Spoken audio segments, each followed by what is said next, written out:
இந்த நாளிலையும் நம்ம என்ன கற்றுக்கொள்ள இருக்கிறோம் அப்படின்னா, எடுத்துக்கொள்ளப்படுதல் அப்படிங்கிறதுனா என்ன அப்படிங்கிறது நமக்கு நல்லா தெரியும் இல்லையா? எடுத்துக்கொள்ளப்படுதல் அப்படிங்கிறது நம்ம கிறிஸ்தவ வாழ்க்கையில ஒரு மிக சிறந்த ஒரு ட்ரூத், நம்மளுடைய ஃபெய்த்தே அதுதான் இருக்கு இல்லையா? நம்ம ஒரு நாள் கர்த்தரோடு கூட எடுத்துக்கொள்ளப்பட போறோம், அதுக்காக தான் நம்ம இந்த உலகத்துல நம்ம வாழ்ந்து கொண்டு இருக்கிறோம் அப்படின்னே நம்ம சொல்லலாம். அந்த நம்பிக்கையில தான் நம்ம வாழ்ந்தே கொண்டிருக்கிறோம் அப்படின்னு சொல்லிட்டு நம்ம சொல்லலாம். அப்ப இந்த எடுத்துக்கொள்ளப்படுதலுக்கு நம்ம என்ன செய்யணும், நமக்கு வேதத்துல என்ன கற்றுக் கொடுத்திருக்கிறார், யாரெல்லாம் எடுத்துக்கொள்ளப்படுதல்ல இருக்கிறாங்க, இதெல்லாமே நம்ம அறிந்திருக்கிற காரியங்கள் தான். ஆனாலும் எந்தெந்த காரியங்களை கர்த்தர் இன்னைக்கு உணர்த்தி தருகிறாரோ அந்த காரியங்களை நம்ம இருதயத்துல சிந்தித்து பார்ப்போம். எப்படியெல்லாம் எடுத்துக்கொள்ளப்படுதலுக்கு ஆயத்தமாகணும் அப்படிங்கிறத நமக்கு எடுத்துக்காட்டாக கர்த்தர் சொல்லி இருக்கிற ஒரு மனிதரை குறித்து நம்ம பார்க்கலாம். சரியா? நமக்கு எல்லாருக்கும் தெரிந்த ஒரு காரியம், 1 தெசலோனிக்கேயர் 4ஆம் அதிகாரத்துல ஆண்டவர் சொல்லியிருக்காரு, பவுல் மூலமாக சொல்லியிருக்காரு, தெசலோனிக்கே திருச்சபை மக்களுக்கு சொல்லியிருக்காரு. 1 தெசலோனிக்கேயர் 4ஆம் அதிகாரம் 13 முதல் 17 வரைக்கும் உள்ள வசனத்துல நித்திரை அடைந்தவர்களை குறித்து நீங்க என்ன செய்யுங்க, நம்பிக்கையற்றவர்களாக இருக்க வேண்டாம். ஏன்னா அந்த தெசலோனிக்கே பட்டணத்துல என்ன செய்யறாங்க, மரித்தவர்களை குறித்து என்ன செய்யறாங்கன்னா அவங்க துக்கப்பட்டு இருக்காங்க. அப்படி துக்கப்பட்டு இருக்கும்போது ஆண்டவர் என்ன சொல்றாருன்னா, நீங்க என்ன செய்யாதீங்க, நீங்க ஒண்ணுமே துக்கப்படாதீங்க, ஒரு நாள் எழுப்புவார், கர்த்தர் எழுப்புவார், இயேசு எழுப்புவார் அப்படின்னு பவுல் அந்த தெசலோனிக்கே மக்களுக்கு சொல்றாரு. அப்ப மரித்தவர்கள் எழும்புவார்கள் அப்படிங்கிற நம்பிக்கை இருக்கு. அதே மாதிரி உயிரோடு இருக்கிற நாமும் எழுப்பப்படுவோம் அப்படின்றது, கர்த்தரோடு நம்ம போவோம் அப்படிங்கிறது சொல்லப்பட்டிருக்கு. 17ஆம் வசனத்தில் சொல்லியிருக்கு, பின்பு அவர்கள் எழும்பின பிறகு உயிரோடு இருக்கும் நாமும் கர்த்தருக்கு எதிர்கொண்டு போக மேகத்தின் மேல் அவர்களோட கூட ஆகாயத்தில் எடுத்துக்கொள்ளப்பட்டு இவ்விதமா எப்பொழுதும் கர்த்தருடனே இருப்போம். நம்ம எப்போதுமே கர்த்தரோடு இருக்க போறோம் அப்படிங்கிற ஒரு நம்பிக்கை தான் நமக்கு கர்த்தர் கொடுத்த ஒரு நம்பிக்கை. சரியா? அப்போ அந்த நம்பிக்கை தான் நம்ம வாழ்ந்துட்டு இருக்கிறோம் இல்லையா? நமக்கு தெரியும்னு நினைக்கிறேன் எல்லாருக்கும், நான் ஒரு நாள் எடுத்துக்கொள்ளப்பட போறோம், கர்த்தரோடு நம்ம இருக்க போறோம், அதுக்காக தான் இந்த நாந்திரமான ஒரு வாழ்க்கை கொடுக்கப்பட்டிருக்கிறது அப்படின்றது நமக்கு தெரியும். ஏன்னா நம்ம மரித்தவர்கள் அல்ல, நான் உயிரோடு இருக்கிறோம். உயிரோடு இருக்கிற நாம், நமக்கு ஒரு எண்டு என்னன்னா ரெண்டு காரியம். ஒண்ணு நம்முடைய மரணம், அல்லனா எடுத்துக்கொள்ளப்படுதல். நாம் எடுத்துக்கொள்ளப்படுதலுக்கு நாம் ஆயத்தமாக்கி கொண்டிருக்கிறோம். அப்படி இருக்கும்போதுதான் ஒரு வேளை மரித்தால் கூட நாமும் என்ன செய்ய முடியும், கர்த்தருக்கு எதிர்கொண்டு நாம் போக போறோம். நாம் நித்திரை அடைந்தவர்களாக இருப்போமே தவிர மரித்து நம்ம செத்து போனாலும் அது கர்த்தருடைய பார்வையில நாம் நித்திரையாக இருக்கிறோம் அப்படிதான் சொல்லப்பட்டிருக்கு. சரியா? இதற்கு நமக்கு தெரியும், பெஸ்ட் எக்ஸாம்பிள் பைபிள்ல சொல்லப்பட்டிருக்கிறது ஏனோக்குடைய வாழ்க்கை. ஏனோக்கை குறித்து சொல்லும் போது சொல்லியிருக்கு, எடுத்துக்கொள்ளுதலுக்கு அடையாளமாக சொல்லப்பட்டவர் தான் யாரு? ஏனோக்கு. எடுத்துக்கொள்ளுதலுக்கு அடையாளமாக சொல்லப்பட்டவர் தான் ஏனோக்கு. இந்த ஏனோக்குடைய காரியம் நம்ம பைபிள்ல பாத்தீங்கன்னா 2 ஏனோக்கு இருக்கிறாங்க. தெரியும் இல்லையா? தெரியும்னு நினைக்கிறேன். 2 ஏனோக்கு உண்டு. ஆக்சுவலி 2 ஏனோக்கு. அதுல ஒரு ஏனோக்கு யாரு அப்படின்னா காயீனின் மகனாகிய ஏனோக்கு. அதை நம்ம பார்த்தோம்னா ஆதியாகமம் 4ஆம் அதிகாரம் 17ஆம் வசனத்துல சொல்லப்பட்டிருக்கும். ஆதியாகமம் 4ஆம் அதிகாரம் 17ஆம் வசனத்துல சொல்லியிருக்கோம், காயினுடைய மகன் ஏனோக்கு. அப்ப காயின் ஒரு மகனை பெற்றான், அவனுக்கு ஒரு பட்டணத்தை கெட்டான், அந்த பட்டணத்துக்கு தன் குமாரன் ஆகிய ஏனோக்குடைய பெயரை இட்டான் அப்படின்னு சொல்லிட்டு சொல்லப்பட்டிருக்கும். சரியா? இந்த ஏனோக்கை பத்தி நம்ம பார்க்க போகல. நாம் யாரை பார்க்க போறோம்னா சேத்தின் வம்சத்தில் வந்த ஆதாமின் 7ஆம் தலைமுறையான ஏனோக்கை குறித்து நம்ம பார்க்க போறோம். நமக்கு தெரியும், ஆண்டவராகிய கர்த்தர் என்ன செய்யறாருன்னா ஆதாமை படைக்கிறாரு. நம்ம ஆதாம் ஏவாளை படைக்கிறாங்க. அவங்களுக்கு 2 பிள்ளைகளை கொடுக்கறாங்க. முதல்ல ஆதாமுக்கு 2 பிள்ளைகள், காயின், ஆபேல். இதுல காயின் என்ன செய்யறான்னா சாத்தானுடைய சத்தத்துக்கு என்ன செய்யறான், தன்னை ஒப்பு கொடுத்துடுறான். ஆதாம் ஏவாள் பாவம் செய்யறாங்க, இந்த காரியங்கள் எல்லாம் நமக்கு தெரியும். ஆனா ஆபேல் என்ன செய்யறான்னா கர்த்தருக்கு பிரியமாக வாழ்ந்துட்டு இருக்கிறான். ஆனா கர்த்தருக்கு பிரியமாக வாழும் போது சாத்தானுடைய கண்கள் அந்த பிரியமா யார் வாழ்றாங்களோ அவங்களுக்கு மேலதான் இருக்கும். இன்னைக்கும் அதுதான் நடக்கும். கர்த்தருக்கு யார் பிரியமா வாழுகிறாங்களோ அது சாத்தானுகள் சும்மா இருக்கவே மாட்டான். அவங்கள கஷ்டப்படுத்துகிறதுக்கு என்னென்ன பண்ணணுமோ, அவங்கள கடுமைப்படுத்துறதுக்கு என்னென்ன பண்ணணுமோ எல்லா காரியங்களையும் செய்வான். அதை தாண்டி தான் நம்முடைய வாழ்க்கை கிறிஸ்தவ வாழ்க்கையாக இன்னைக்கும் நின்று கொண்டிருக்கிறது. பரிசுத்த ஆவியானவருடைய துணையோடு இயேசு வாழ்ந்து காட்டின முன்மாதிரியை வைத்து அந்த பிதாவின் திட்டத்தை நிறைவேற்றுவதுதான் இந்த உலகத்துல நமக்கு கொடுக்கப்பட்டிருக்கிற காரியம். சரியா? அப்ப நமக்கு தெரியும். அப்போ சேத் அந்த அந்த ஆபேலை காயின் கொன்னுட்டார்ல, கொன்ன பிறகு அந்த ஆபேலுக்கு பதிலாக சேத் அப்படின்னு சொல்லிட்டு ஒரு பிள்ளை பிறக்குது. அந்த சேத்தின் பிள்ளை ஏனோஸ். அந்த ஏனோஸின் இதுக்கு பிறகுதான் என்ன செய்யறாங்கன்னா கர்த்தரை தொழுது கொள்ள ஜனங்கள் ஆரம்பிக்கிறாங்க அப்படின்னு சொல்லிட்டு நம்ம பார்க்கிறோம். இந்த வம்சத்துல, இந்த சேத்தின் வம்சத்துல வந்த 7ஆம் தலைமுறையானவர் தான் ஏனோக்கு. இதை நம்ம எங்க பார்க்கலாம் அப்படின்னா யூதா 14ஆம் வசனத்துல அழகா சொல்லப்பட்டிருக்கும். சரியா? 7வது தலைமுறையான ஏனோக்கு அப்படின்னு சொல்லிட்டு சொல்லப்பட்டிருக்கும். பரிசுத்த ஆயிரமான தமது பரிசுத்தவான்களோடு கர்த்தர் வருகிறார் என்று முன்னறிவித்தார். யாரு? அந்த 7ஆம் தலைமுறை ஆதாமுக்கு 7ஆம் தலைமுறையான ஏனோக்கு 14ஆம் வசனத்துல சொல்லப்பட்டிருக்கும். சரியா? இவர் தான் முன்னுரைத்தார். இப்ப ஆதியாகமம் 5ஆம் அதிகாரம் 19ஆம் வசனத்துல ஏனோக்கை பற்றி ஒரு 4 வசனத்துல சொல்லப்பட்டிருக்கும். இந்த ஏனோக்கை குறித்து சொல்லும் போது ஏனோக்கின் தகப்பனுடைய பெயர் என்ன அப்படின்னா யாரேத். ஏனோக்கின் தகப்பனுடைய பெயர் யாரேத். ஆதியாகமம் 5ஆம் அதிகாரம் 19ஆம் வசனம். இந்த ஏனோக்குக்கு மீனிங் என்ன அப்படின்னு பார்த்தா அர்ப்பணிக்கப்பட்டவன். ஏனோக்கு அப்படிங்கிற வார்த்தைக்கு மீனிங் என்ன அப்படின்னா அர்ப்பணிக்கப்பட்டவர் அப்படிங்கிறது மீனிங். சரியா? இந்த அர்ப்பணிக்கப்பட்டவர் இவருடைய வம்சத்துல தான். நம்ம அந்த லூக்கால நீங்க பாத்தீங்கன்னா இயேசுடைய வம்ச வரலாறு கொடுத்திருக்கோம். அந்த வம்ச வரலாறு கொடுத்திருக்கிற இடத்துல இந்த இயேசுவின் வம்ச வரலாறுல இந்த சேத்தின் வழி வரும்போது யார் வரா? இந்த ஏனோக்கின் வழியில தான் இயேசு என்ன செய்யறாரு? பிறக்கிறாரு அப்படிங்கிறத நம்ம பார்க்க முடியும். இந்த ஏனோக்கு யாரு அப்படின்னா இயேசுவின் 2ஆம் வருகையை முன் அறிவித்தவர். அதுதான் சொல்லியிருக்கோம். யூதா 15ஆம் அதிகாரத்துல இயேசு ஆயிரமான தூதர்களோடு வருவார் அப்படின்னு சொல்லிட்டு இயேசுவின் வருகையை குறித்து, ரகசிய வருகையை குறித்து முன் அறிவித்தவராக காணப்படுகிறது தான் யாரு? இந்த ஏனோக்கு. சரியா? இந்த ஏனோக்கு எடுத்துக்கொள்ளப்படுகிறதற்கு என்ன காரணம்? இதுதான் நம்ம இன்னைக்கு கற்றுக்கொள்ள போறோம். இந்த ஏனோக்கு எடுத்துக்கொள்ளப்படுகிறதற்கு என்ன காரணம்? எந்த காரணத்தினால இந்த ஏனோக்கு எடுத்துக்கொள்ளப்பட்டார் அப்படிங்கிறத நம்ம கற்றுக்கொள்கிறோம். சரியா? இதை எங்க பார்த்தோம்னா எபிரேயர் 11ஆம் அதிகாரம் 5ஆம் வசனத்துல பார்க்கலாம். யாராவது எடுத்தா வாசிக்கலாம்.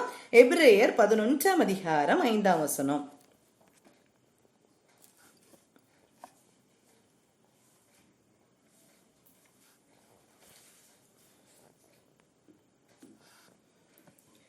விசுவாசத்தினாலே ஏனோக்கு மரணத்தை காணாதபடிக்கு எடுத்துக்கொண்டான். தேவன் அவனை எடுத்துக்கொண்டபடியினாலே அவன் காணப்படாமற் போனான். அவன் தேவனுக்கு பிரியமானவன் என்று அவன் எடுத்துக்கொள்ளப்படுவதற்கு முன்னமே சாட்சி பெற்றான். சரியா? ஏனோக்கை குறித்து என்ன சொல்லியிருக்கு? ஏனோக்கு குறித்து என்ன சொல்லியிருக்காங்க? விசுவாசத்தினாலே ஏனோக்கு மரணத்தை காணாதபடிக்கு எடுத்துக்கொள்ளப்பட்டான். அப்ப சொல்லப்பட்டிருக்க காரியம் என்னன்னா விசுவாசம். அவருக்குள்ளால ஒரு விசுவாசம் இருந்து அதனால அவர் என்ன செய்யறாரு? மரணத்தை காணாதபடிக்கு எடுத்துக்கொள்ளப்பட்டார் அப்படின்னு சொல்லப்பட்டிருக்கு. இன்னொன்னு, தேவன் அவரை எடுத்துக்கொண்டார், அதனால அவர் காணப்படாமற் போனார். அவர் தேவனுக்கு பிரியமானவன் என்று சாட்சி பெற்றார். அப்ப இந்த 2 காரியத்தை தான் நம்ம இன்னைக்கு பார்க்க போறோம். விசுவாசமும் பிரியமானவன் இந்த சாட்சி. இந்த 2 காரியம்தான் அவர் எடுத்துக்கொள்ளப்படுகிறதற்கு ஒரு காரணமாக இருந்தது. அவர் எடுத்துக்கொள்ளப்படுறதுக்கு காரணமா இருந்தது அவருடைய விசுவாச வாழ்க்கையும் அவருக்கு கர்த்தருக்கு பிரியமானவர் அப்படின்னு சாட்சி கொடுக்கிற ஒரு வாழ்க்கையும் யாருக்குள்ளால இருந்துச்சு? இந்த ஏனோக்குள்ளால இருந்துச்சு. நம்ம பார்த்தோம்னா விசுவாசம் அப்படிங்கிறதுனா என்ன? விசுவாசம் அந்த விசுவாசத்தின் மூலமாக நம்ம எதெல்லாம் அடைந்து விடலாம் அப்படிங்கிறத நம்ம இன்னைக்கு பார்க்கலாம். சரியா? இந்த விசுவாசம் அப்படின்னு சொல்லும் போது இன் டோட்டல் நம்ம பார்க்கும்போது நம்ம என்ன சொல்லுவோம்னா கிறிஸ்தவ வாழ்வின் அடித்தளமே என்னதான் விசுவாசம். என்ன விசுவாசம்? நாம் கர்த்தரை நம்பி இருக்கிறோம். கர்த்தர் தான் என்ன செய்யறாரு? நமக்கு ஜீவன் கொடுக்கிறாரு. கர்த்தர் தான் நமக்கு வாழ்க்கையை கொடுக்கிறாரு. இயேசுவின் மூலமா நமக்கு ஒரு வாழ்க்கை உண்டு, நித்தியத்துல ஒரு வாழ்க்கை உண்டு. இதெல்லாம் நம்ம என்ன செய்யறோம்னா நம்புறோம். நம்ம எதையுமே பார்க்கல, ஆனா எல்லாவற்றையும் நம்ம என்ன செய்யறோம்? நம்புறோம். அது அழகான டெபினிஷன் கொடுத்துருக்கோம்ல, எபிரேயர் 11ல கொடுத்துருக்கோம்ல. விசுவாசமானது நம்பப்படுகிற உறுதியும் காணப்படாதவைகளின் நிச்சயமா இருக்கு. நம்ம காணல, பட் நம்ம என்ன செய்யறோம்? அதை பிலீவ் பண்றோம். அதுதான் கிறிஸ்தவ வாழ்க்கை. இந்த விசுவாசம் எல்லாருக்கும் ஒரே மாதிரி இருக்குமா அப்படின்னு கேட்டா நம்ம என்ன சொல்லலாம்? எல்லாருக்கும் ஒரே மாதிரி இருக்குமான்னு கேட்டா கண்டிப்பா கிடையாது. எல்லாருடைய விசுவாசம் ஒரே மாதிரி இருக்குமானா இல்ல. இல்ல. அப்போ இந்த விசுவாசம் எப்படி இருக்கணும், இந்த விசுவாசம் வளரணும், அப்படிதானே? இந்த விசுவாசம் நமக்குள்ள இருக்குதான்னு கேட்டா எல்லாரும் நம்ம சொல்லுவோம், ஆமா விசுவாசம் இருக்கு. ஆனா இந்த விசுவாசத்துக்கு ஒரு அளவுகோல் உண்டு. இந்த விசுவாசம் எப்படி இருக்குது அப்படிங்கிறதுக்கு ஒரு லிமிட்டே கிடையாது. நம்ம கர்த்தருக்குள்ளால வளர வளர வளர நம்முடைய விசுவாசம் பெருகி கொண்டே இருக்கும். எப்ப தெரியுமா நம்ம விசுவாசம் நம்ம பார்க்க முடியும் அப்படின்னா, விசுவாசம் என்ன செய்யும்னா நம்ம சோதிக்கப்படும் அப்படின்னு சொல்லிட்டு சொல்லப்பட்டிருக்கு. இப்போ நம்ம விசுவாசம் எப்படி வரும்னு கேட்டா, விசுவாசம் கேள்வியினால் வரும். நம்ம கேட்க கேட்க சாட்சிகளை கேட்கும் போது நமக்கு விசுவாசம் வரும். இந்த மாதிரி காரியங்களை சொல்லும் போது, கர்த்தர் இதை செஞ்சாரு அதை செஞ்சாருன்னு பைபிள்ல நம்ம வசனங்களை கேட்கும் போது நமக்கு விசுவாசம் வரும். இந்த காரியங்கள் எல்லாம் விசுவாசத்தை நமக்குள்ளால கொண்டு வரும். ஆனா இந்த விசுவாசம் எப்போ நம்முடைய வாழ்க்கையில இருக்குதா இல்லையா அப்படின்னு பார்க்கணும்னா, கண்டிப்பா விசுவாசம் சோதிக்கப்படும் அப்படின்னு சொல்லிட்டு சொல்லுது. 1 பேதுரு 1ஆம் அதிகாரம் 7ஆம் வசனத்தில் சொல்லியிருக்கோம். 1 பேதுரு 1ஆம் அதிகாரம் 7ஆம் வசனம். 1 பேதுரு 1ஆம் அதிகாரம் 7ஆம் வசனம். அழிந்து போகிற பொன் அக்கினியினாலே சோதிக்கப்படும், அதை பார்க்கிலும் அதிக விலையேற பெற்றதா இருக்கிற உங்கள் விசுவாசம் சோதிக்கப்பட்டு இயேசு கிறிஸ்து வெளிப்படும் போது உங்களுக்கு புகழ்ச்சியும் கனமும் மகிமையும் உண்டாக காணப்படும். என்ன சொல்லியிருக்குன்னா, அழிந்து போகிற பொன்னே அக்கினியினால சோதிக்கப்படும். அப்போ நம்முடைய விசுவாசம் எப்படிப்பட்டதுன்னா விலையேற பெற்றது.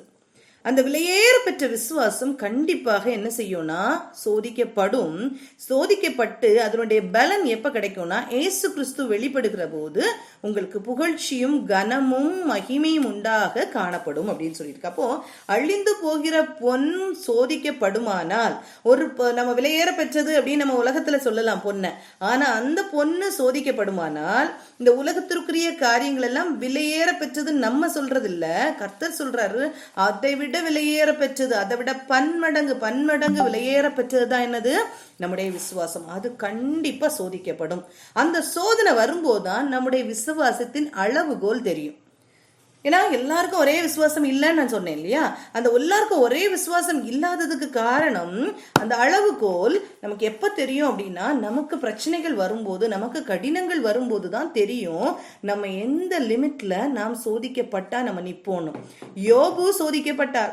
யோபுடைய விசுவாசமும் யோபு நின்னதும் நம்முடைய வாழ்க்கையில இன்னைக்கு நடந்தா கூட நம்ம நிப்போமான்னு கேட்டா அது ஒரு பெரிய கொஸ்டின் மார்க், ஒரு பெரிய பிக் கொஸ்டின் இல்லையா? நம்ம யோபுடைய வாழ்க்கையை படிக்கிறோம். இப்படி ஒரு வாழ்க்கை இருந்துச்சு, இப்படி ஒரு மனுஷர் வாழ்ந்திருக்கிறாரு, இவ்வளவு சாட்சி இருக்குது, எல்லாமே தெரிஞ்சா கூட இன்னைக்கு இப்படி ஒரு சம்பவம் நம்முடைய வாழ்க்கையில நடக்குமானால் நம்ம நிப்போமான்னு கேட்டா அது ஒரு பெரிய கொஸ்டினா தான் இருக்கு. அதனாலதான் சொல்றாரு விசுவாசம் கண்டிப்பா சோதிக்கப்படும். சரியா? சரி, நம்ம அது பார்க்கலாம். நம்ம கீழே எதை விசுவாசித்தார், இந்த ஏனோக்கை பத்தி பார்க்கும்போது அவர் எதை விசுவாசித்தார்? அவர் எதை விசுவாசித்தார் அப்படின்னா, அவர் முதல்ல கர்த்தரை விசுவாசித்தார். அவர் கர்த்தரை முதல்ல விசுவாசிச்சாரு. கர்த்தர் சொன்ன காரியத்தையும் விசுவாசிச்சாரு. கர்த்தர் சொன்ன காரியத்தை நான் சொன்னேன் ஃபர்ஸ்டே, ஏனோக்கு எதுக்கு அடையாளமாக கொடுக்கப்பட்டார்? எடுத்துக்கொள்ளப்படுகிறதற்கு அடையாளமாக. இந்த எடுத்துக்கொள்ளப்படுதல் எப்ப சம்பவிக்க வேண்டிய காரியம்? ஆதியாகமத்துல ஏனோக்கு இருக்கிறாரு. அந்த ஆதியாகமத்துல இருக்கிற ஏனோக்கு எந்த காரியத்தை பத்தி சொல்றாருன்னா, பூமியின் கடைசி நாட்கள்ல, இந்த உலகத்தின் கடைசி நாட்கள்ல நடக்கிற காரியம் எடுத்துக்கொள்ளப்படுதல். இன்னும் நடக்கல, இன்னும் எடுத்துக்கொள்ளப்படுதல் நடக்கல. ஆனா அந்த காரியத்தை இவர் சொல்றாரு. அப்ப நம்ம சொல்றோம் இது ஒரு வெளிப்பாடு, இது ஏனோக்குக்கு கிடைத்த ஒரு வெளிப்பாடு. இந்த வெளிப்பாடு எப்படி ஏனோக்குக்கு கிடைச்சிருக்கோன்னு நினைக்கிறீங்க? இந்த ஏனோக்குக்கு எப்படி கிடைச்சிருக்கும்? இதுதான் தேவனோடு சஞ்சரித்த வாழ்க்கை. ஏனோக்கு குறித்து சொல்லும் போது என்ன சொல்லியிருக்கு? ஏனோக்குக்கு தேவனோடு சஞ்சரித்த ஒரு வாழ்க்கை. ஆதியாகமம் 6ஆம் அதிகாரம் 21 24 வரைக்கும் உள்ள வசனம். ஆதியாகமம் 5ஆம் அதிகாரம், அவ்வளவுதான் ஏனோக்கை பத்தி நமக்கு சொல்லப்பட்டிருக்கும் பாருங்க. ஏனோக்கு 65 வயதான போது மெத்துசலாவை பெற்றான்.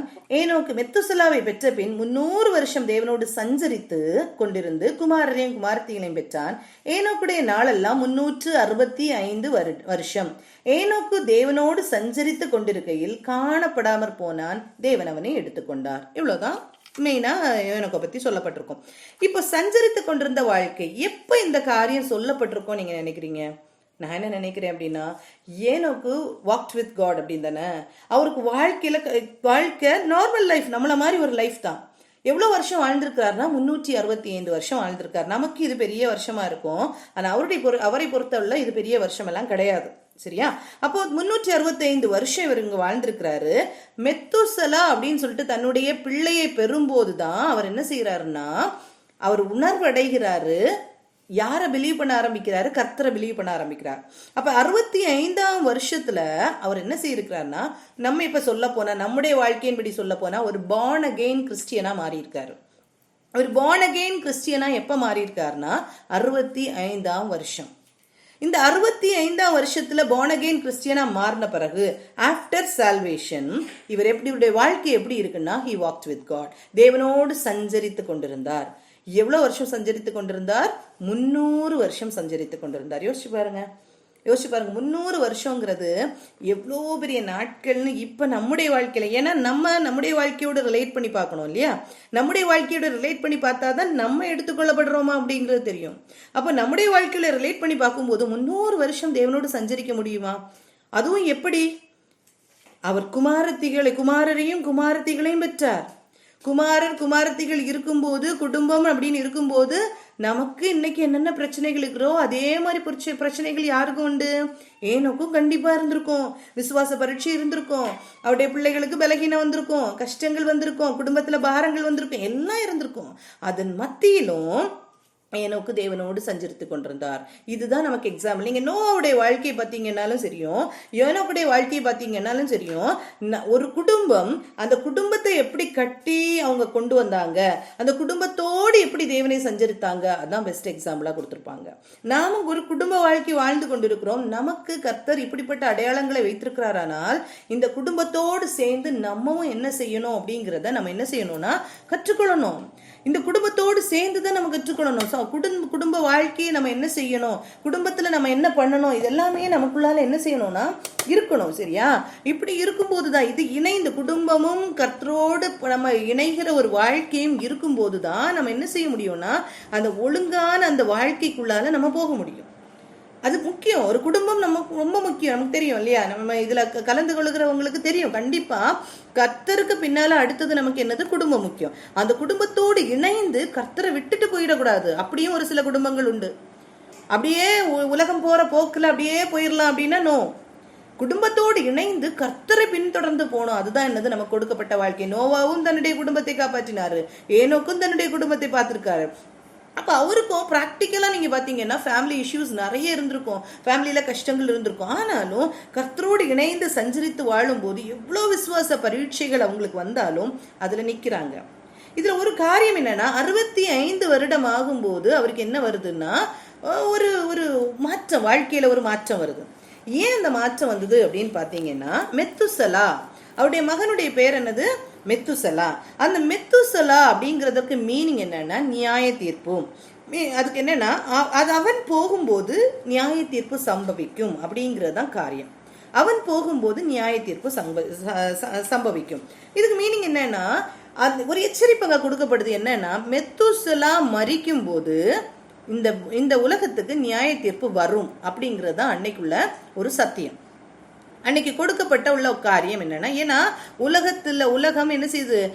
உலகத்துல மக்கள் தங்களை கெடுத்து கொண்டிருக்கிறாங்க. தங்களை கெடுத்து கொண்டிருக்கிற காலத்துலதான் இவங்களும் வாழ்ந்து கொண்டிருக்கிறாங்க. அப்படி இருக்கும்போது இந்த உலகம் எப்ப அழியும், இந்த உலகம் அழிக்கப்படும் அப்படின்னு சொல்லும் போது இந்த மெத்துசலா என்னைக்கு மரிக்கிறாரோ அன்னைக்கு ஒரு அழிவு ஏற்படும், மீன்ஸ் நியாய தீர்ப்பு ஏற்படும் அப்படிங்கறதா என்னது ஒரு செய்தி அன்னைக்கு கொடுக்கப்பட்டது. இந்த காரியத்தை யார் நம்பினா அப்படின்னா ஏனோக்கு விசுவாசிக்கிறாரு. ஏன் மகன் மரிக்கும் போது என்ன நடக்கும்? ஒரு நியாய தீர்ப்பு நடக்கும் அப்படிங்கறத அவர் என்ன செய்யறாருன்னா விசுவாசிக்கிறாரு. அவர் விசுவாசிக்கும் போது அவர் என்ன செய்யறாருன்னா அந்த வார்னிங் எல்லாருக்கும் ஒரு வேளை கிடைச்சிருக்கும், எல்லாருக்கும் அந்த வார்னிங் கிடைச்சிருக்கும். அந்த வார்னிங்க யார் எடுத்துக்கிறாங்கன்னா இவர் எடுத்துக்கிறாரு. இவர் அதை என்ன செய்யறாருன்னா ஒரு பெரிய காரியமா எடுத்துக்கிறாரு. இதே மாதிரி தான் ஏனோக்குடைய வாழ்க்கையை நம்ம வாழ்க்கையோட நம்ம இப்போ என்ன செய்யணும்னா கம்பேர் பண்ணி பார்க்க போறோம். நமக்கும் எத்தனையோ எச்சரிப்புகள் கொடுக்கிறாரு கர்த்தர், எத்தனையோ எச்சரிப்புகள் கொடுக்கிறாரு. இந்த எச்சரிப்புல நம்முடைய வாழ்க்கைய நம்ம சோதித்து பார்த்து, ஆண்டவரே நான் உங்களோட வரணும் ஏசப்பா. ஒரு நாள் எங்களுக்கும் என்ன உண்டு, ஒரு நியாய தீர்ப்புங்கிறது உண்டு. அந்த நியாய தீர்ப்பு அப்படிங்கிறதுக்கு முன்னால ஒரு எடுத்துக்கொள்ளப்படுதல் அப்படிங்கிறது உண்டு.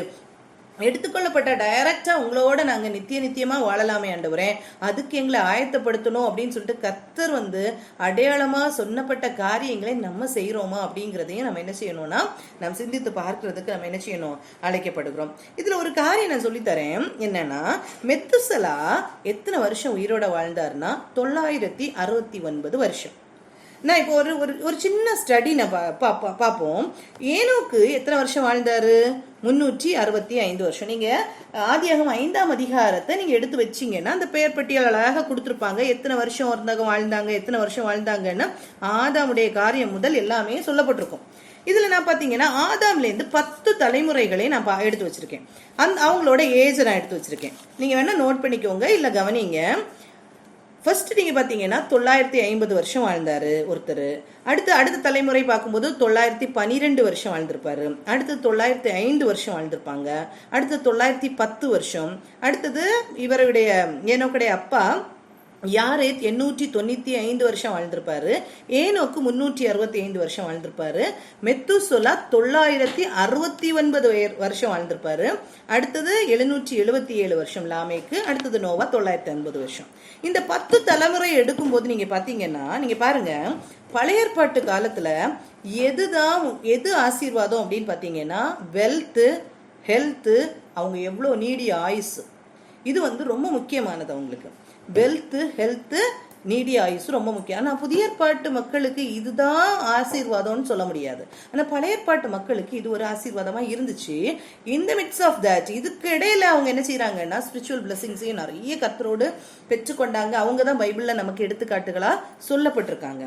இவங்களுடைய வயசு நீங்க பாத்தீங்கன்னா, எல்லாருடைய வயதை விட குறைவான வயது வாழ்ந்தவர் யாருன்னா ஏனோக்கு தான் வாழ்ந்தாரு. 365 வருஷம். மத்த எல்லாம் பாருங்க 900 இருக்கும். 895, ஒருத்தர் 777, மத்த எல்லாருமே 900 சம்திங் வருஷங்கள் வாழ்ந்திருக்காங்க.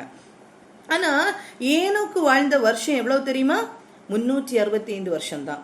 365 வருஷம் தான் அவர் வாழ்ந்திருக்காரு. இந்த 365 வருஷம் தான் வாழ்ந்திருக்காரு. நம்ம இன்னைக்கு இத ஆசீர்வாதம்னு சொல்லுவோமா, இல்ல இது ஆசீர்வாத குறைச்சல்னு சொல்லுவோமா? ஆசீர்வாத குறைச்சல் நம்ம நினைப்போம் இல்லையா? எவ்வளவு வருஷம் வாழ்றோம் அப்படிங்கிறது முக்கியம் கிடையாது, எப்படி வாழ்ந்தோம் அப்படிதான் முக்கியம். அவர் இவ்வளவு குறைவான வாழ்க்கை, அன்னைக்குள்ள நான் காலத்தை பார்க்கும்போது ஒரு 3/1, 1/3 அந்த இதுல தான் அவர் வாழ்ந்திருக்காரு. அப்போ அந்த இதுலயே அவர் எப்படிதான் வாழ்ந்திருக்கிறாரு? கர்த்தருக்கு பிரியமாக வாழ்ந்திருக்கிறாரு. இன்னைக்கு வரைக்கும் பேசப்படுகிறாரு, இன்னைக்கு வரைக்கும் எடுத்துக்காட்டா இருக்கிறாரு. இப்படிப்பட்ட ஒரு வாழ்க்கை யாருக்கு வேணும் அப்படின்னா நமக்கு கண்டிப்பா வேணும். சரியா? அப்போ இந்த நேரத்தில் நம்ம பார்க்கும்போது என்னன்னா, இந்த இவருடைய வாழ்க்கை 950 வருஷம், இதெல்லாம் மத்தியில இதுல நிறைய வருஷம் வாழ்ந்தது யாரு அப்படின்னு பார்த்தோம்னா இவர் மெத்துசலா 969. ஏன் மெத்துசலாக்கு இத்தனை வருஷம் கொடுக்கப்பட்டிருக்கு தெரியுமா? அவர் போகும்போது, அவர் மரணிக்கும் போது என்ன வரும்? நியாய தீர்ப்பு வரும். இதே மாதிரிதான் இன்னைக்கும் ஆண்டவர் வெயிட் பண்ணிட்டு இருக்கிறதுக்கு காரணம் என்ன அப்படின்னா, எப்பவே சொல்லப்பட்டது இயேசு வருவார், இயேசு வருவார்னு ஆதி திருச்சபை மக்களே காத்திருக்கிறாங்க. இன்னைக்கு 2000 வருஷங்களுக்கு மேல ஆயிடுச்சு. இன்னைக்கு காத்திருக்கிறோம், இன்னும் வரல. ஏன் வரல அப்படின்னா, என்ன வேணும்னா, அவங்களுக்கு என்ன நினைப்பு அப்படின்னா, கர்த்தர் வருவாங்க. தாமதிக்கிறதுக்கு காரணம் எல்லாரும் ரட்சிக்கப்பட்டு அவரோடு போகணும், எல்லாரும் திருந்தணும் அப்படிங்கிறதுக்காக. அன்னைக்கு மெத்துசலாக்கு ஏன் 969 வருஷங்கள் கொடுக்கப்பட்டிருக்குதோ, அதே போல இன்னைக்கு எவ்வளவு வருஷம் கொடுக்கப்பட்டிருக்கு? அதிக வருஷங்கள் நமக்கு கொடுக்கப்பட்டிருக்குது. அது சாட்சியா நமக்கு கொடுக்கப்பட்டிருக்குது.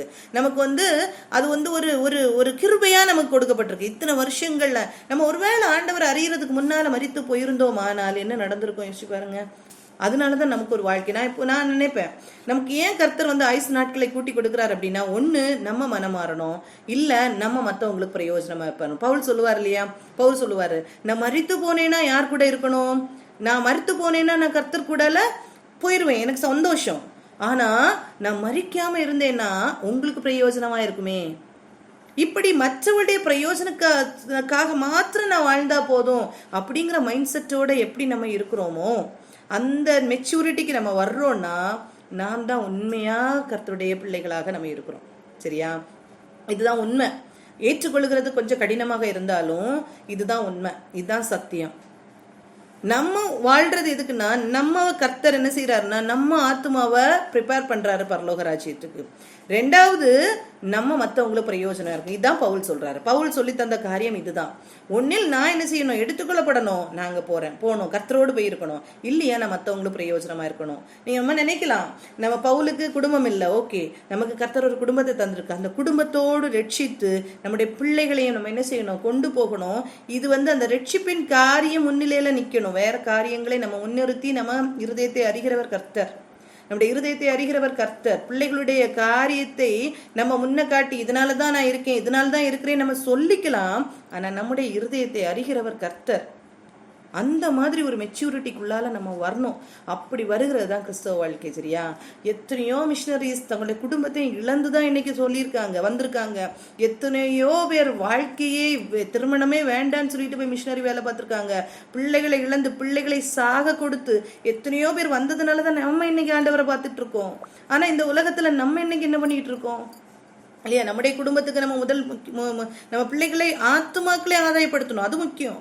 ஆனா பிள்ளைகளோட சொபிஸ்டிகேட்டட் லைஃபுக்கு தான் நம்ம இன்னைக்கு முக்கியத்துவம் கொடுக்குறோம்னா அது கொஞ்சம் கஷ்டம்.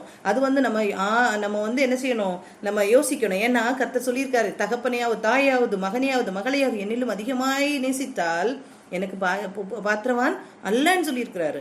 இந்த மெச்சூரிட்டி நம்ம பிள்ளைகளுக்குள்ளால கொண்டு வரணும். இந்த மெச்சூரிட்டியை நம்ம பிள்ளைகளுக்குள்ளால கொடுக்கணும். இப்படித்தான் இருக்கும் வாழ்க்கை, இப்படி இருந்தாலும் கர்த்தருக்காக நிற்கணும்னு நிறைய காரியத்தை நம்ம கற்றுக் கொடுக்கணும்.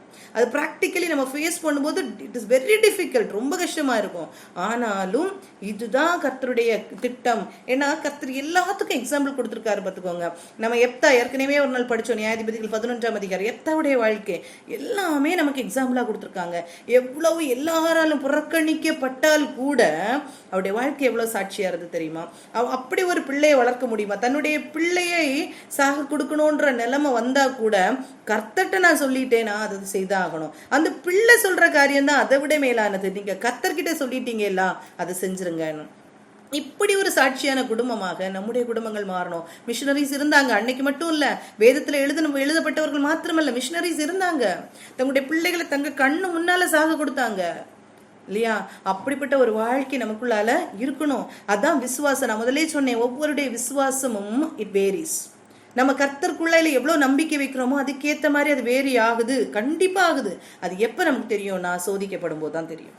அது நம்ம சோதிக்கப்படும் போதுதான் தெரியும். அந்த சோதனைக்குள்ளால வரும்போதுதான் தெரியும். அப்படி இல்லைன்னா தெரியாது நமக்கு. சரியா? அதான் ஃபர்ஸ்ட் நம்ம மத்தேயுல கர்த்தர் சொல்லியிருக்காரு, என்ன எச்சரிப்பு கொடுத்திருக்காரு. மத்தேயு 24ஆம் அதிகாரத்துல கிளியரா ஆண்டவர் கொடுத்திருக்காரு, நோவா காலத்துல நடந்தது போல நடக்கும். நோவா என்ன செய்தார்? தன்னுடைய குடும்பத்தை, தனக்கு ஒரு குடும்பம். நீங்க 1 கொரிந்தியர் 7ஆம் அதிகாரம் எல்லாம் வாசிச்சு பாருங்க, சொல்லியிருக்கோம். ஒரு குடும்பம் நமக்கு கொடுக்கப்பட்டிருந்தா அந்த குடும்பத்தை காக்க வேண்டியது, அந்த ஆத்துமாக்களை காக்க வேண்டியது நம்முடைய கடமை. ஒருவேளை குடும்பம் இல்லாம இருக்குமானால் நீங்க என்ன செய்யலாம்? கர்த்தருக்காக ஃப்ரீயா நீங்க என்ன செய்யலாம்? ஊழியம் செய்யலாம். தான் பவுல் சொல்லுவார், என்ன போல நீங்க இருங்கன்னா, அவர் என்ன சொல்லுவார்? எனக்கு குடும்பம் இல்ல, நான் முழுக்க கர்த்தரோடு இருக்கிறேன் அப்படின்னு சொல்லுவாரு. ஆனா நீங்க ஒரு இணைக்கப்பட்டிருப்பீர்களானால், குடும்பத்தோடு இருப்பீர்களானால், அதையும் நீங்க என்ன செய்யணும்? விட்டுட்டு போகணும்னு நினைக்க கூடாது. அந்த ஆத்மாவுக்காக நீங்க என்ன செய்யணும்? அதையும் கொண்டுதான் போகணும் அப்படின்னு சொல்லியிருப்பாங்க. சரியா? அதனால குடும்பம் முக்கியமானது. நோவாவும் தன்னுடைய குடும்பத்தை என்ன செய்தாரு? பாதுகாத்தாரு. அதே மாதிரி நீதியையும் பிரசங்கிக்கணும். குடும்பம் சந்தோஷமா இருக்கிறதா? இந்த நித்திய சந்தோஷம் இல்லாதபடிக்கு ஒரு வெறுமனே ஒரு சந்தோஷத்தை மட்டும் பெற்றுக்கொண்டு இருக்கிறதா? இந்த உலக சந்தோஷத்தை மட்டும் பெற்றுக்கொண்டு இருக்கிறதா? இல்ல, அது நித்திய சந்தோஷத்தை, நீதியை பிரசங்கிக்கிற குடும்பமாக மாறணும், நீதியை பிரசங்கிக்கிறதாக மாறணும். லோத்தின் காலத்துல நடந்தது மாதிரி இப்படிப்பட்ட காரியங்கள் எல்லாம் நிறைய சொல்லப்பட்டிருக்கிறது. இதெல்லாம் நம்முடைய ஞாபகத்துல நம்ம என்ன செய்யணும்? வச்சிருக்கணும். மத்தேயு 10ஆம் அதிகாரம் 15ஆம் வசனத்துல கூட சொல்லியிருக்கோம், அழகா சொல்லியிருக்கோம்.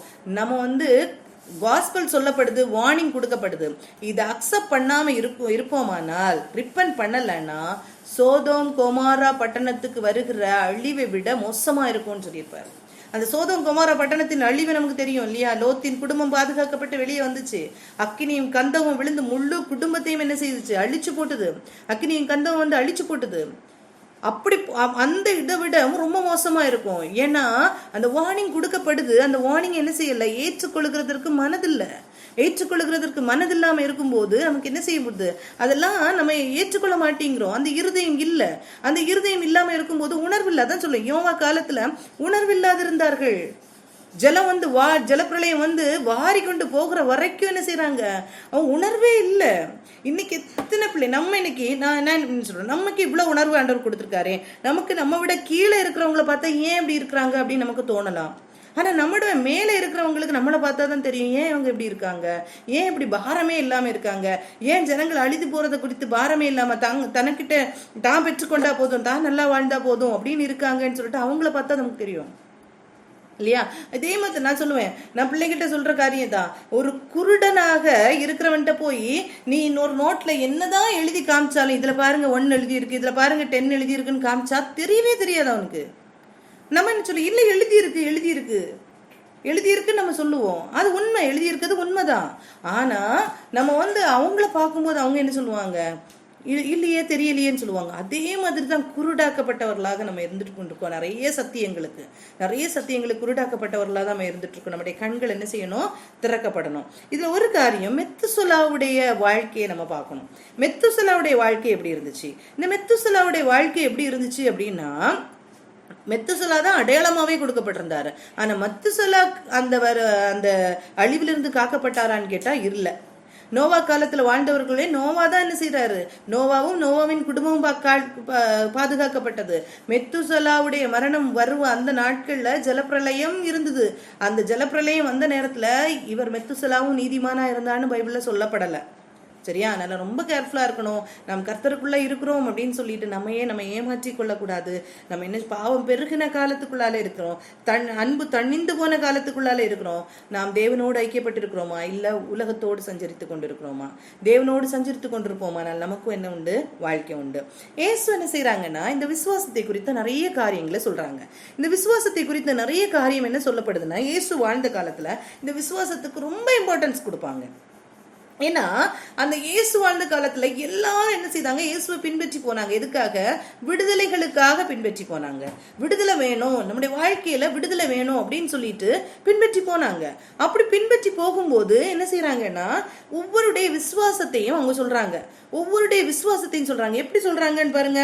ஒவ்வொருடைய விசுவாசத்தையும், ஒரு கானானிய ஸ்திரீயின் விசுவாசம், அவருடைய விசுவாசம் பெரிது அப்படின்னு சொல்லிட்டு கர்த்தர் சொல்லுவார் இல்லையா. அவருடைய விசுவாசம் உண்மையிலே பெருசுதான். அவர் என்ன எவ்வளோ பெரிய தேவனாக பார்க்கிறா தெரியுமா? ஒரு பிரஜாதி பெண், ஆனா எவ்வளோ பெரிய தேவனா பார்க்கிறா தெரியுமா? பிள்ளைக்கு அப்பத்தை எடுத்து நாய்க்குட்டிகளுக்கு போடுறது சரியில்லைன்னு சொல்லும் போது, மெய்தான் ஆண்டவரே, நான் நாய்க்குட்டி தான், ஓகே, ஆனா அந்த மேஜையிலேருந்து விழும் துணிக்கையே நாய்க்குட்டி தின்னுமே அப்படின்னு யோசிச்சு பாருங்க. அதுலேருந்து உள்ள ஒரு சின்ன பொருட்கு, ஒரு சின்ன துளிக்க என்னுடைய பிசாசு பிடித்த பிள்ளையை சுகமாக்க போதும் அப்படின்னு சொல்றாரு. அப்போ உனக்கு அவ்வளோ எல்லாமே இருக்கு, ஆனா அந்த கீழே விழுற வல்லமை என்னுடைய பிசாசு பிடிக்கிற பிள்ளையை சரி பண்றதுக்கு அது போதும்னு சொல்றான். போதும், அவ்வளோ விசுவாசத்துல உயர்ந்து நிற்கிறானால் தான் நீ என்ன நினைக்கிறியோ அது போல உன் பிள்ளைக்கு நடக்கும் அப்படின்னு சொல்லி ஆண்டவர் அந்த விசுவாசத்தை பாராட்டுவார். அதே மாதிரி எவீரின் மகளுக்கு ஆண்டவர் என்ன செய்யறாரு, அந்த விசுவாசம் தணிந்து போகுது. அப்படிப்பட்ட ஒரு சூழ்நிலை வரும்போது நீ விசுவாசம் உள்ளவனாயிரு, தேற்றாரு ஆண்டவர். 100க்கு அதிபதியின் விசுவாசம். அவன் சொல்றான், என் வீட்டுக்கு வர்றதுக்கு நான் தகுதி இல்லை, ஆனா நீங்க என்ன செய்யுங்க, ஒரு வார்த்தை சொல்லுங்க. ஒரு வார்த்தை என்ன சொல்றாங்களோ, அந்த பெரும்பாடுள்ள ஸ்திரீ வஸ்திரத்தின் ஓரத்தை தொட்டா சுகம் கிடைக்கும், உடனே ஆமா சுகம். அப்போ அந்த விசுவாசத்துக்கு ஏற்ற அன்னைக்குமே விசுவாசம் வித்தியாசமா தான் இருந்துச்சு. எவீர் என்ன நினைக்கிறாரு, வீட்டுல வந்து தொட்டாதான் சுகம். 100க்கு அதிபதி என்ன நினைக்கிறாரு, இல்ல இங்க இந்த ஒரு வார்த்தை சொன்னா போதும். ஒவ்வொருடைய விசுவாசம் வேற. சரியா? அந்த விசுவாசம் தான் நமக்குள்ளால வளர்ந்துருக்கா அப்படிங்கிறத நம்ம பார்க்கணும். சரியா? இந்த விசுவாசத்தை குறித்து ஆண்டவர் சொல்லும்போது சொல்லுவாரு, லூக்கா 18ஆம் அதிகாரம் 8ஆம் வசனத்துல நீங்க பாருங்க.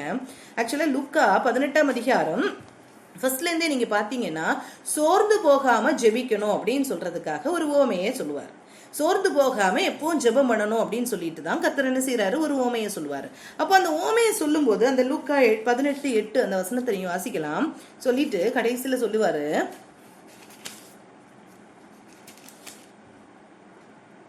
சீக்கிரத்திலே அவர்களுக்கு நியாயம் செய்வார் என்று உங்களுக்கு சொல்லுகிறேன், ஆகிலும் மனுஷகுமாரன் வரும்போது பூமியிலே விசுவாசத்தை காண்பாரோ என்றார். யோசிச்சு பாருங்க, நம்மகிட்ட ஆண்டவர் சொல்றாரு, பூமியில மனுஷகுமாரன் வரும்போது விசுவாசத்தை காண்பாரோ அப்படின்னு கேட்கிறாரு. ஏன்னா அப்படி ஒரு மனுஷனுடைய வாழ்க்கை எப்படி இருக்குதுன்னா, யாருக்குமே, மனுஷனுக்கும் பயப்பட மாட்டான், கர்த்தருக்கும் பயப்பட மாட்டான். அப்படி ஒரு மனுஷன்கிட்ட போய் ஒரு விதவை என்ன செய்யறா, அவ நியாயத்தை பெற்றுக் கொள்கிறார்னா, நான் என்ன செய்வேன், நியாயம் செய்வேன் அப்படின்னு சொல்லிட்டு சொல்றாரு. சீக்கிரத்திலே நியாயம் செய்வேன். ஆனா மனுஷகுமாரன் வரும்போது இந்த பூமியில விசுவாசம் இருக்குமா அப்படின்னு கேட்கிறாரு. நம்ம சொல்றோம் விசுவாசம் இருக்கணும், நமக்கு ஆண்டவர்கிட்ட விசுவாசம் இருக்குன்னு. ஆனா கர்த்தர் ஒரு கேள்வி வைக்கிறாரு, அதனால நம்ம ஜாக்கிரதையா இருக்கணும். நமக்கு அந்த விசுவாசம் இருக்குமா? விசுவாசத்தை காண்பாரோடு அவருக்கு கேட்கிறாரு இல்லையா? அப்போ நம்மளை குறித்து தானே கேட்கிறாரு, நமக்கு குறித்து தானே கேட்கிறாரு. இந்த விசுவாசம் நமக்குள்ளால இருக்குதா அப்படின்னு சொல்லிட்டு நம்ம என்ன செய்யறோம்னா, நம்ம சிந்தித்து பார்க்கறதுக்கு நம்ம அழைக்கப்படுறவர்களா இருக்கிறோம்.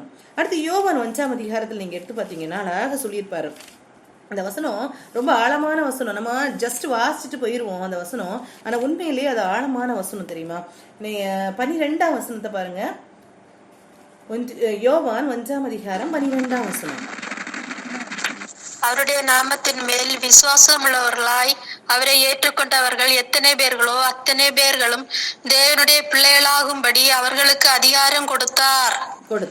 அப்ப இதுல சொல்லியிருக்கு, அவருடைய நாமத்தின் மேல் விசுவாசம் உள்ளவர்களாய் அவரை ஏற்றுக்கொள்ளவர்கள் எத்தனை பேர்களோ அத்தனை பேர்களும் தேவனுடைய பிள்ளைகளாகும்படிக்கு அவர்களுக்கு அதிகாரம் கொடுத்தார். இந்த வசனத்தை பார்த்த உடனே நமக்கு என்ன சந்தோஷம்?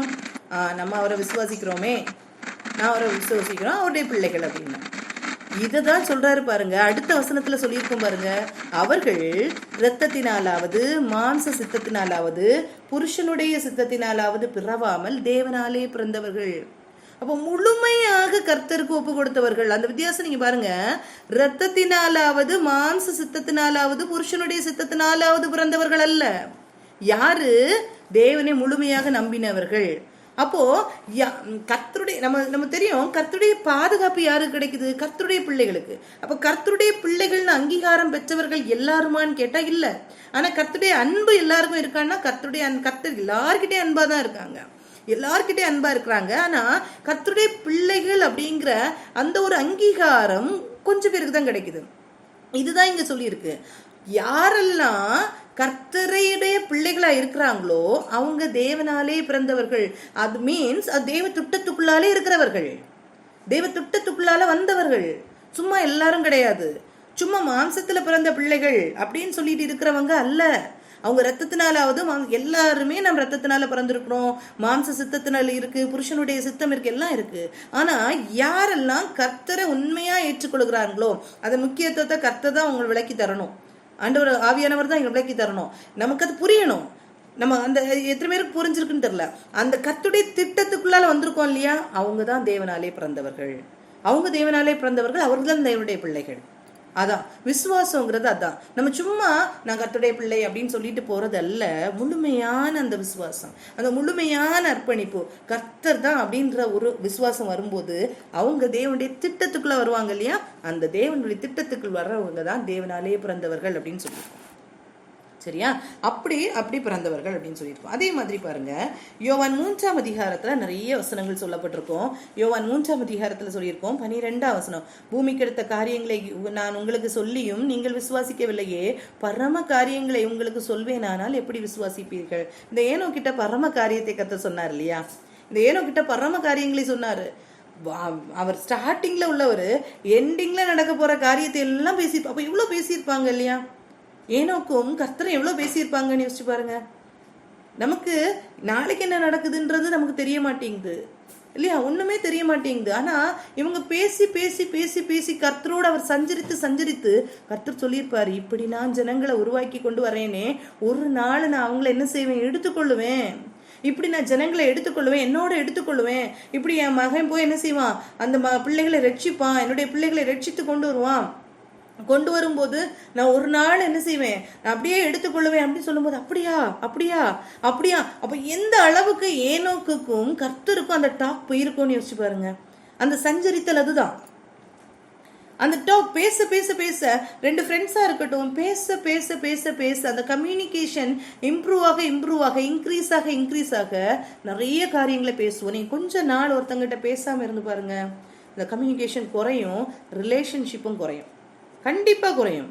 அடிக்கடி பேசுறவங்கள்ட்ட அந்த ரிலேஷன்ஷிப் ஜாஸ்தியா இருக்கும். கண்டிப்பா யாரும் எந்த மனுஷனா இருக்கட்டும், ரெண்டு பேர் அடிக்கடி நம்ம எப்படியோ பேசிக்கிறோமா, ஏதோ ஒரு காரியத்துக்கு பேசிக்கிறோமா, கண்டிப்பா அந்த ரிலேஷன்ஷிப் ஸ்ட்ராங்கா இருக்கும். ஆனா எப்போ ஏதோ ஒரு காரணத்தினால அந்த ரிலேஷன்ஷிப் குறையுதோ, பேச்சு குறையுதோ, கண்டிப்பா அந்த ரிலேஷன்ஷிப்ல கொஞ்சம் விரிசல் வரதான் செய்யும். ஆனா இந்த ஏனோக்குக்கும் கர்த்தருக்கும் எப்படி அந்த ரிலேஷன்ஷிப் இருந்திருக்கு பாருங்க. கடைசி நாட்கள்ல நடக்க போறதெல்லாம் சொல்றாரு. சொன்னதை ஏனோக்கு என்ன செய்தாரா? விசுவாசித்தாராம். அப்படி விசுவாசத்தினால அவர் சொல்லியிருப்பாரு, ஒன்னே நான் எடுத்து காமிக்கிறேன் அப்படின்னு சொல்லிட்டு எடுத்துட்டு போயிருக்காரு. பாருங்க அந்த வசனத்தை, எபிரேயர் 11:5 நீங்க ஃபர்ஸ்ட் பாத்தீங்கன்னா தெரியும். விசுவாசத்தினால ஏனோக்கு மரணத்தை காணாதபடிக்கு எடுத்துக்கொள்ளப்பட்டான். அப்போ விசுவாசத்தினால அவர் என்ன செய்யறாரு? அப்போ அவர் விசுவாசிச்சிருக்காரு. இந்த காரியத்தை சொல்லும் போது, இயேசு கர்த்தர் சொல்லி கொடுக்கும் போது விசுவாசிச்சிருக்காரு. ஆமா இப்படி நடக்கும், இப்படிப்பட்ட காரியங்கள் நடக்கும் விசுவாசிச்சிருக்காரு. இன்னைக்கு எத்தனை பேர் வருகையை விசுவாசிக்காதவங்க உண்டு? அவர் சொல்றாரு, கர்த்தர் சொல்றாரு, விசுவாசத்துல இன்னைக்கு இல்லாதவங்க எத்தனை பேரு இன்னைக்கு தாமதிக்கிறார் என்று சொல்லி நிறைய பேர் என்ன செய்யறாங்களா? விசுவாசத்தை விட்டு போறாங்க. இனி கர்த்தர் வர எல்லாம் மாட்டார், இவங்க சும்மா சொல்லிட்டு இருக்காங்கன்னு எத்தனையோ பேர் போறாங்க. ஆனா அன்னைக்கு இந்த காரியங்கள், இயேசு வாரதோ, இயேசு வந்து உயிரை கொடுக்கறதோ, கிராஸ்ல ஜீவனை கொடுக்கறதோ எதுவுமே நடக்கல. அதுக்கு முன்னாலே இந்த காரியத்தை எல்லாம் பேசுறாங்க, ஏனோ கூட பேசுறாங்க இல்லையா? நீங்க யோசிச்சு பாருங்க, எவ்வளவுத்துக்கு பேசுறோமோ அவ்வளவுக்கு கர்த்தர் வெளிப்படுத்தி கொடுத்திருப்பார். மோசே தான் ஆதியாகமம் முதல் அந்த 5 ஆகமங்கள் எழுதுனது மோசே அப்படின்னு சொல்லிட்டு நமக்கு தெரியும். மோசே பிறந்ததே யாத்ராகமத்துல தான் பிறந்தாரு. அப்ப எப்படி அதுக்கு முன்னாடி உள்ள காரியங்கள் எல்லாம் மோசே எழுதியிருப்பாரு? யோசிச்சு பாருங்க எப்படி எழுதியிருப்பாரு பைபிள்ல. கர்த்தரோடு பேசுறாரு.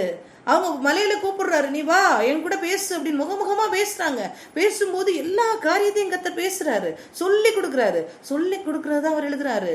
பவுல் எப்படி எழுதினாரு? எல்லா காரியத்தையும், எல்லா நிரூபங்களையும், எல்லா காரியங்களையும் எப்படி எழுதுறாரு? அவர் சொல்றாரு, நான் கர்த்தரிடத்தில் கற்றுக்கொண்டேன், நான் மனுஷனிடத்துல போகலன்னு சொல்லுவாரு. கலாத்தியர்ல அழகா சொல்லுவாரு, நான் சீஷர்கள்ட்ட போகல, கர்த்தருடைய பிள்ளைகள்ட்ட அப்போஸ்தலர்ட்ட நான் போகல, நான் கர்த்தரிடத்தில் கற்றுக்கொண்டேன், கர்த்தர் எனக்கு சொல்லி கொடுத்தாருன்னு சொல்லுவாரு. இப்படிப்பட்ட வாழ்க்கை நமக்குள்ளால இருக்குதா? இப்படிப்பட்ட வாழ்க்கை நமக்குள்ளால இருக்குமானால் விசுவாசம் அதிகரிக்கும்.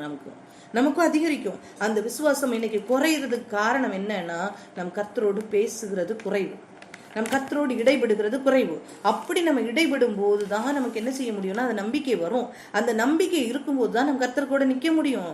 நம்ம கர்த்தரோட பேசாம இருந்தா, மனுஷன்ட்ட பேசாம இருக்க எப்படி கம்யூனிகேஷன் நமக்கு விலகுதோ அதே மாதிரி அது விலகுறது தப்பே கிடையாது.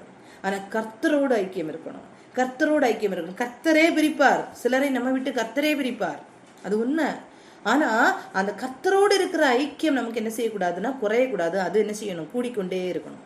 அது கண்டிப்பா கூடிக்கொண்டே இருக்கணும். அப்படி கூடிக்கொண்டு இருக்குமானால் தான் நம்மளுடைய விசுவாசமும் கண்டிப்பா என்ன செய்யும்னா வளர்ந்து கொண்டே இருக்கும். நம்முடைய விசுவாசம் என்ன செய்யும்? வளர்ந்து கொண்டே இருக்கும். சரியா?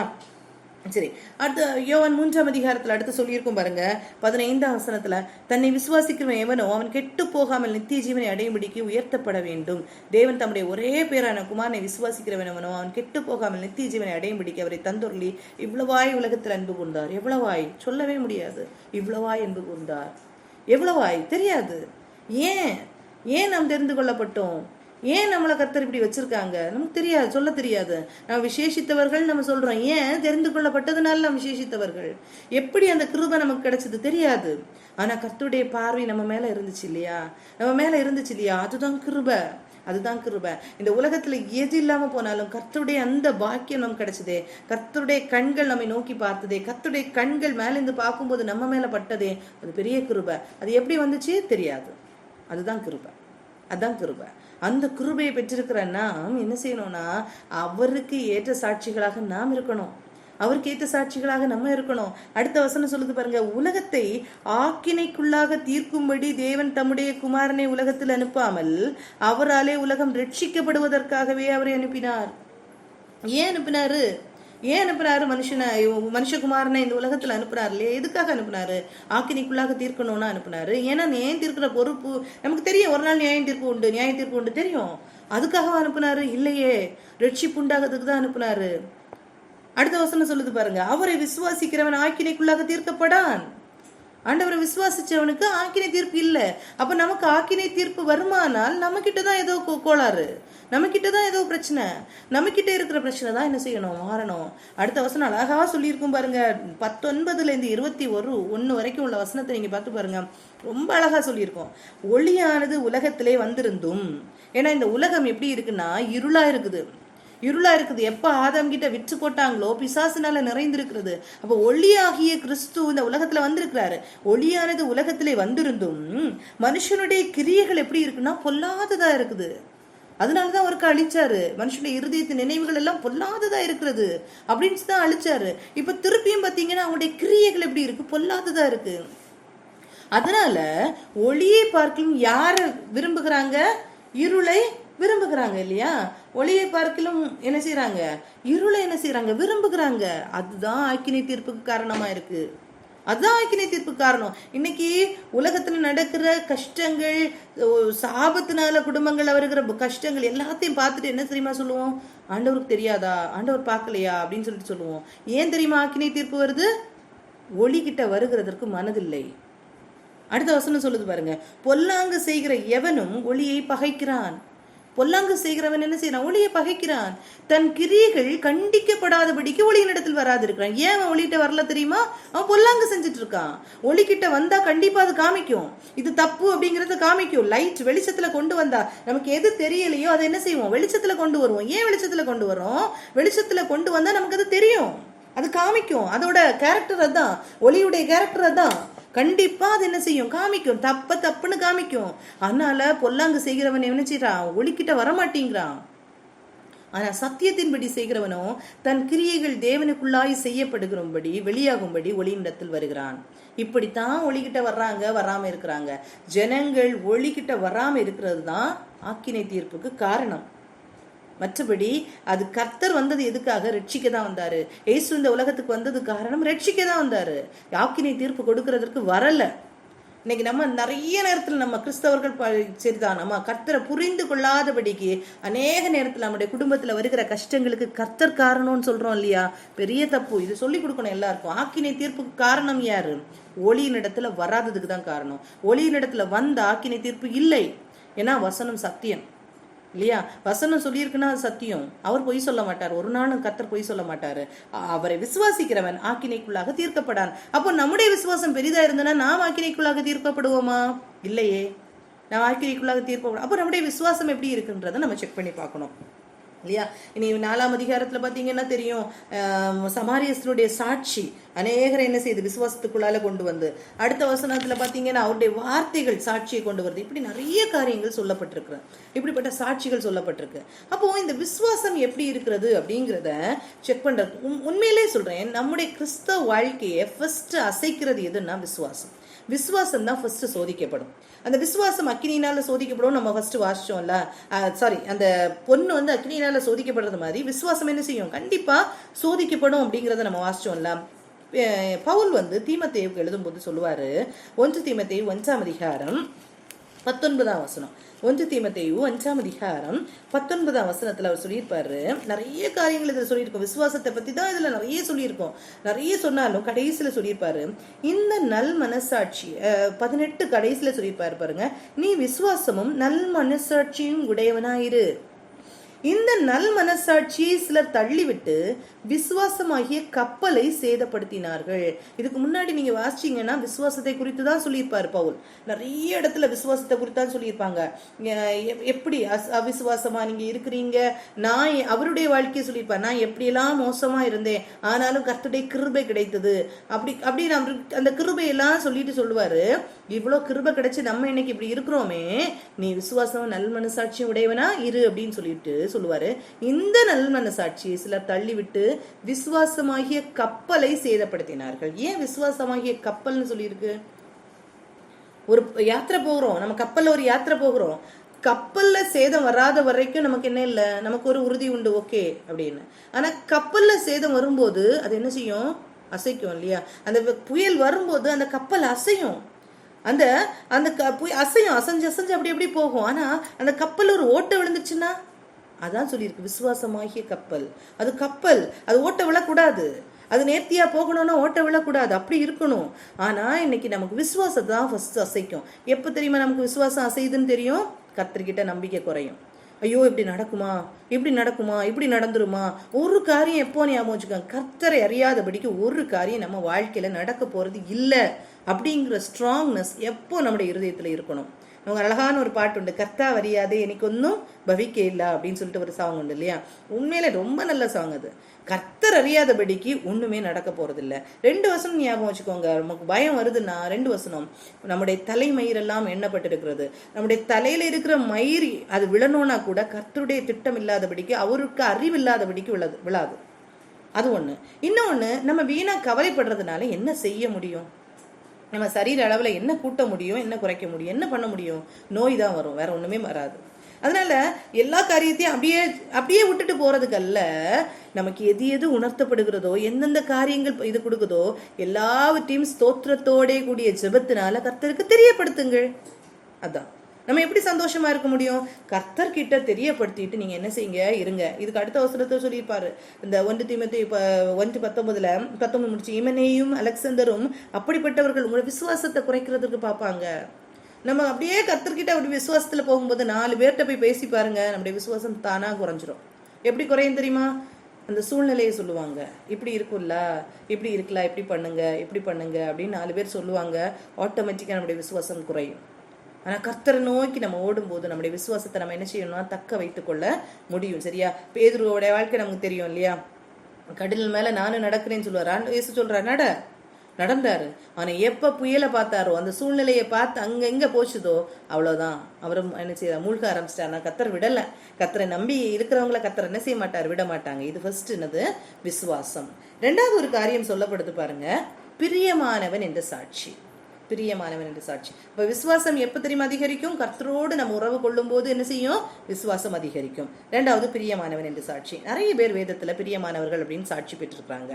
ஆனாலும் பிரியமானவர்கள், சாமுவேல் பிரியமானவரா இருந்தாரு, தாவீது பிரியமானவரா இருந்தாரு. நம்ம சொல்லணும்னா கர்த்தரை அறிந்தவர்கள் புரிந்தவர்கள்னு பார்த்தா நிறைய பேர் இருக்கிறாங்க. பவுல் பிரியமா தான் இருந்தாரு, கொர்நேலியு பிரியமா இருந்தாரு, இப்படி நிறைய பேர் இருக்கிறாங்க. ஆனாலும் நம்ம கற்றுக்கொள்ள வேண்டியது என்னன்னா, பிரியமா யார்கிட்ட கர்த்தர் இருக்கல அப்படிங்கறத நம்ம கற்றுக்கொள்ளும். நம்ம நெகட்டிவா பார்ப்போம். சரியா? யார்கிட்ட பிரியமா இருக்கல, எதனால பிரியமா இருக்கல, ஏன் பிரியமா இருக்கலங்கிறதுக்கு பைபிள் அழகா ஒரு எக்ஸாம்பிள் கொடுத்திருக்கு. யாரை கொடுத்திருக்காங்கன்னா இஸ்ரவேல் ஜனங்களை குறித்து கொடுத்திருக்காங்க. இந்த இஸ்ரவேல் ஜனங்கள் தான் நமக்கு அடையாளம் இல்லையா? எகிப்தின் அடிமைத்தனத்திலிருந்து அவங்க பிராக்டிக்கலா வெளியே வர்றாங்க. வரும்போது வனாந்திர வழியா நடத்தப்படுறாங்க, கானானுக்குள்ள பிரவேசிக்கிறாங்க. இது அவங்களுடைய வாழ்க்கை, பழைய ஏற்பாட்டு இஸ்ரவேலுடைய வாழ்க்கை. நம்முடைய வாழ்க்கை என்ன? நம்ம விருத்த சேதனம் இல்லாத, கர்த்தருக்குள்ளால விருத்த சேதனம் பண்ணப்பட்டவர்கள்.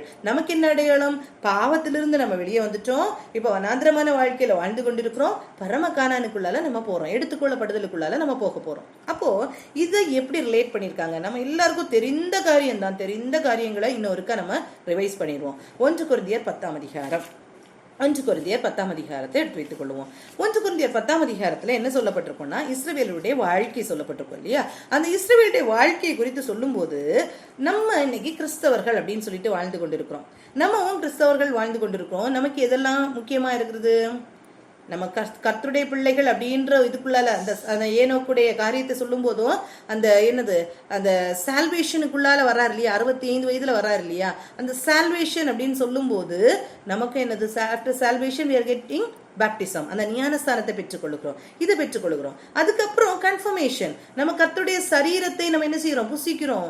அதை கர்த்தருடைய சரீரத்துக்கு நம்மளும் என்ன செய்யறோம்? நம்ம ஒரு ஆளா இருக்கிறோம், கர்த்தருடைய சரீரத்துல ஐக்கியமா இருக்கிறோம் அப்படின்னு சொல்லிதான் நம்ம என்ன செய்யறோம்? அந்த கர்த்தருடைய போஜனத்தை நம்ம பெற்றுக்கொள்கிறோம்.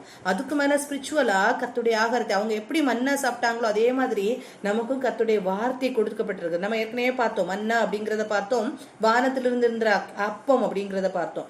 மன்னா அன்னைக்கு எப்படி இஸ்ரவேல் ஜனங்களுக்கு பிசிக்கலா கொடுக்கப்பட்டதோ அதே மாதிரி வானத்திலிருந்து இறங்கின அப்பமாக இயேசு நமக்குள்ளால செயல்படுகிறார் அப்படின்னு சொல்லிட்டு நம்ம படிச்சோம், ஏற்கனவே படிச்சோம்.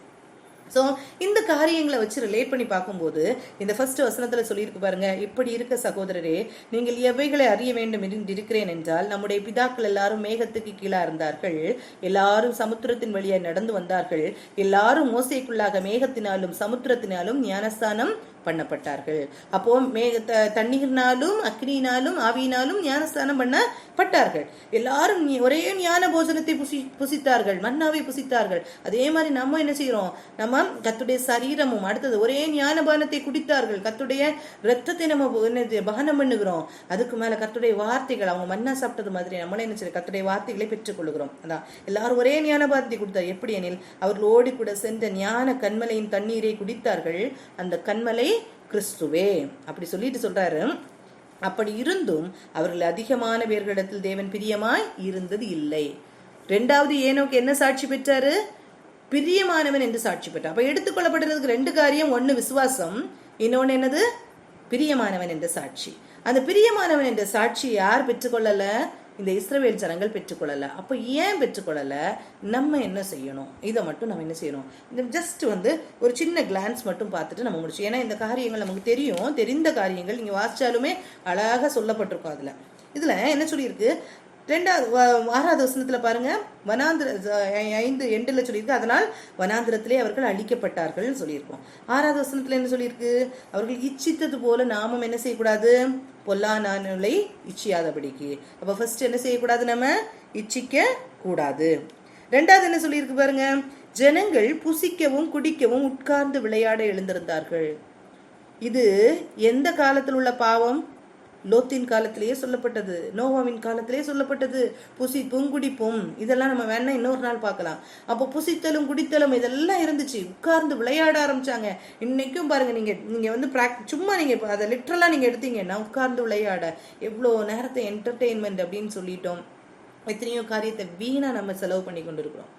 கிறிஸ்தவர்கள் அப்படின்னு சொல்லிட்டு எத்தனை காரியத்தை இந்த மாதிரி காரியங்களுக்கெல்லாம் செய்தோம்னா லிட்டரலா நீங்க எடுத்துக்கோங்க, வேற காரியங்கள் உண்டு. சரியா, இப்படி இப்படி இப்படி மக்கள் இருக்கிறாங்க அப்படின்னு சொல்லிட்டு சொல்றாரு. இதே மாதிரி நீங்க என்ன செய்யாதீங்க, இருக்காதீங்க, இருக்கக்கூடாது அப்படின்னு சொல்றாரு. அடுத்து சொல்லி இருக்காரு, அவர்களில் சிலர் விக்கிரக ஆராதனைக்காரர் ஆனது போல நீங்களும் ஆகாதிருங்கள். இந்த காரியத்தை நான் ஒண்ணு சொல்லுவேன். ரோமர் 1:21 எடுத்து பார்த்தீங்கன்னா தெரியும். ரோமர் 1:21 இதுல சொல்லியிருக்கோம், அவர்கள் தேவனை அறிந்தும் அவரை தேவன் என்று மகிமைப்படுத்தாமலும் ஸ்தோத்தரியாமலும் இருந்து தங்கள் சிந்தனைகளாலே வீணரானார்கள், உணர்வில்லாத அவர்களுடைய இருதயம் இருளடைந்தது. இதுல என்ன சொல்லியிருக்குன்னா, அவர்கள் தேவனை அறிந்திருக்கிறாங்க, ஆனா என்ன செய்யறாங்க, அவர் தேவன் என்று மகிமைப்படுத்தல, ஸ்தோத்தரிக்கல. அப்படி தேவனை மகிமைப்படுத்தவும் ஸ்தோத்தரிக்கவும் இல்லைன்னா அவருடைய இருதயம் என்ன ஆச்சுன்னா, அவங்க சிந்தனை வீணராகி போச்சு, உணர்வில்லாத அவருடைய இருதயம் இருளடைந்து போச்சு. அதுக்கப்புறம் நீங்க வாசிச்சீங்கன்னா தெரியும் எப்படி அவங்க விக்கிரக ஆராதனைக்குள்ளால கர்த்தரே அவர்களை தள்ளினார் அப்படின்னு சொல்லிட்டு கொடுக்கப்பட்டிருக்கும்.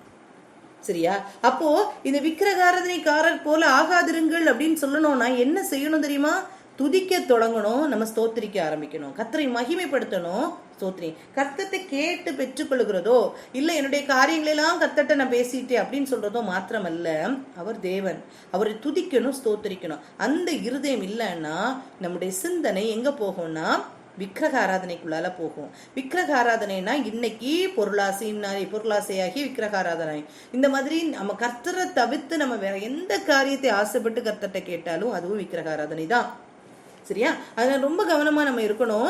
நம்முடைய சிந்தனையில கர்த்தரை துதிக்கணும், கர்த்தரை ஸ்தோத்தரிக்கணும், மகிமைப்படுத்தணும். இந்த காரியம் நமக்குள்ளால இருக்கும்போது அவருக்கு என்னென்ன நமக்கு செய்யணும்னு நல்லாவே தெரியும், அவர் செஞ்சிருவாரு. சரியா, அவர் கண்டிப்பா செஞ்சிருவாரு. இதை நம்ம மறந்து விடவே கூடாது. அப்படி விக்கிரக ஆராதனைக்காரர் ஆனது போல ஆகாதிருங்கள்.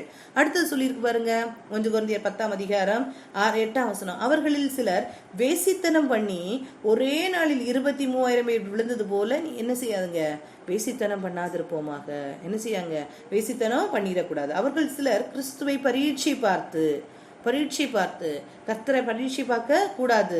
யார் பரீட்சை பார்த்தா, பிசாசும் என்ன செய்தான், இயேசுவை கொண்டு போய் பரீட்சை பார்த்தான் இல்லையா. அதனால கர்த்தரை பரீட்சை பார்க்க, இயேசு நீ பரீட்சை பார்க்காத அப்படின்னு சொல்லிட்டு பிசாசிட்ட சொன்னார். அதே மாதிரி பரீட்சை பார்க்காதிருப்போமாக. அடுத்தது அவர்களில் சிலர் முறுமுறுத்து. நம்ம செய்யற காரியத்துல மெயினான காரியம் என்ன தெரியுமா, முறுமுறுப்பு. அந்த முறுமுறுத்து அவங்க என்ன செய்யறாங்களா, சங்காரக்காரனாலே அழிக்கப்பட்டார்கள், அது போல நீங்களும் முறுமுறுக்காதீர்கள். நம்ம படிச்சோம், மன்னா கேட்ட நேரத்துல முறுமுறுத்தாங்க.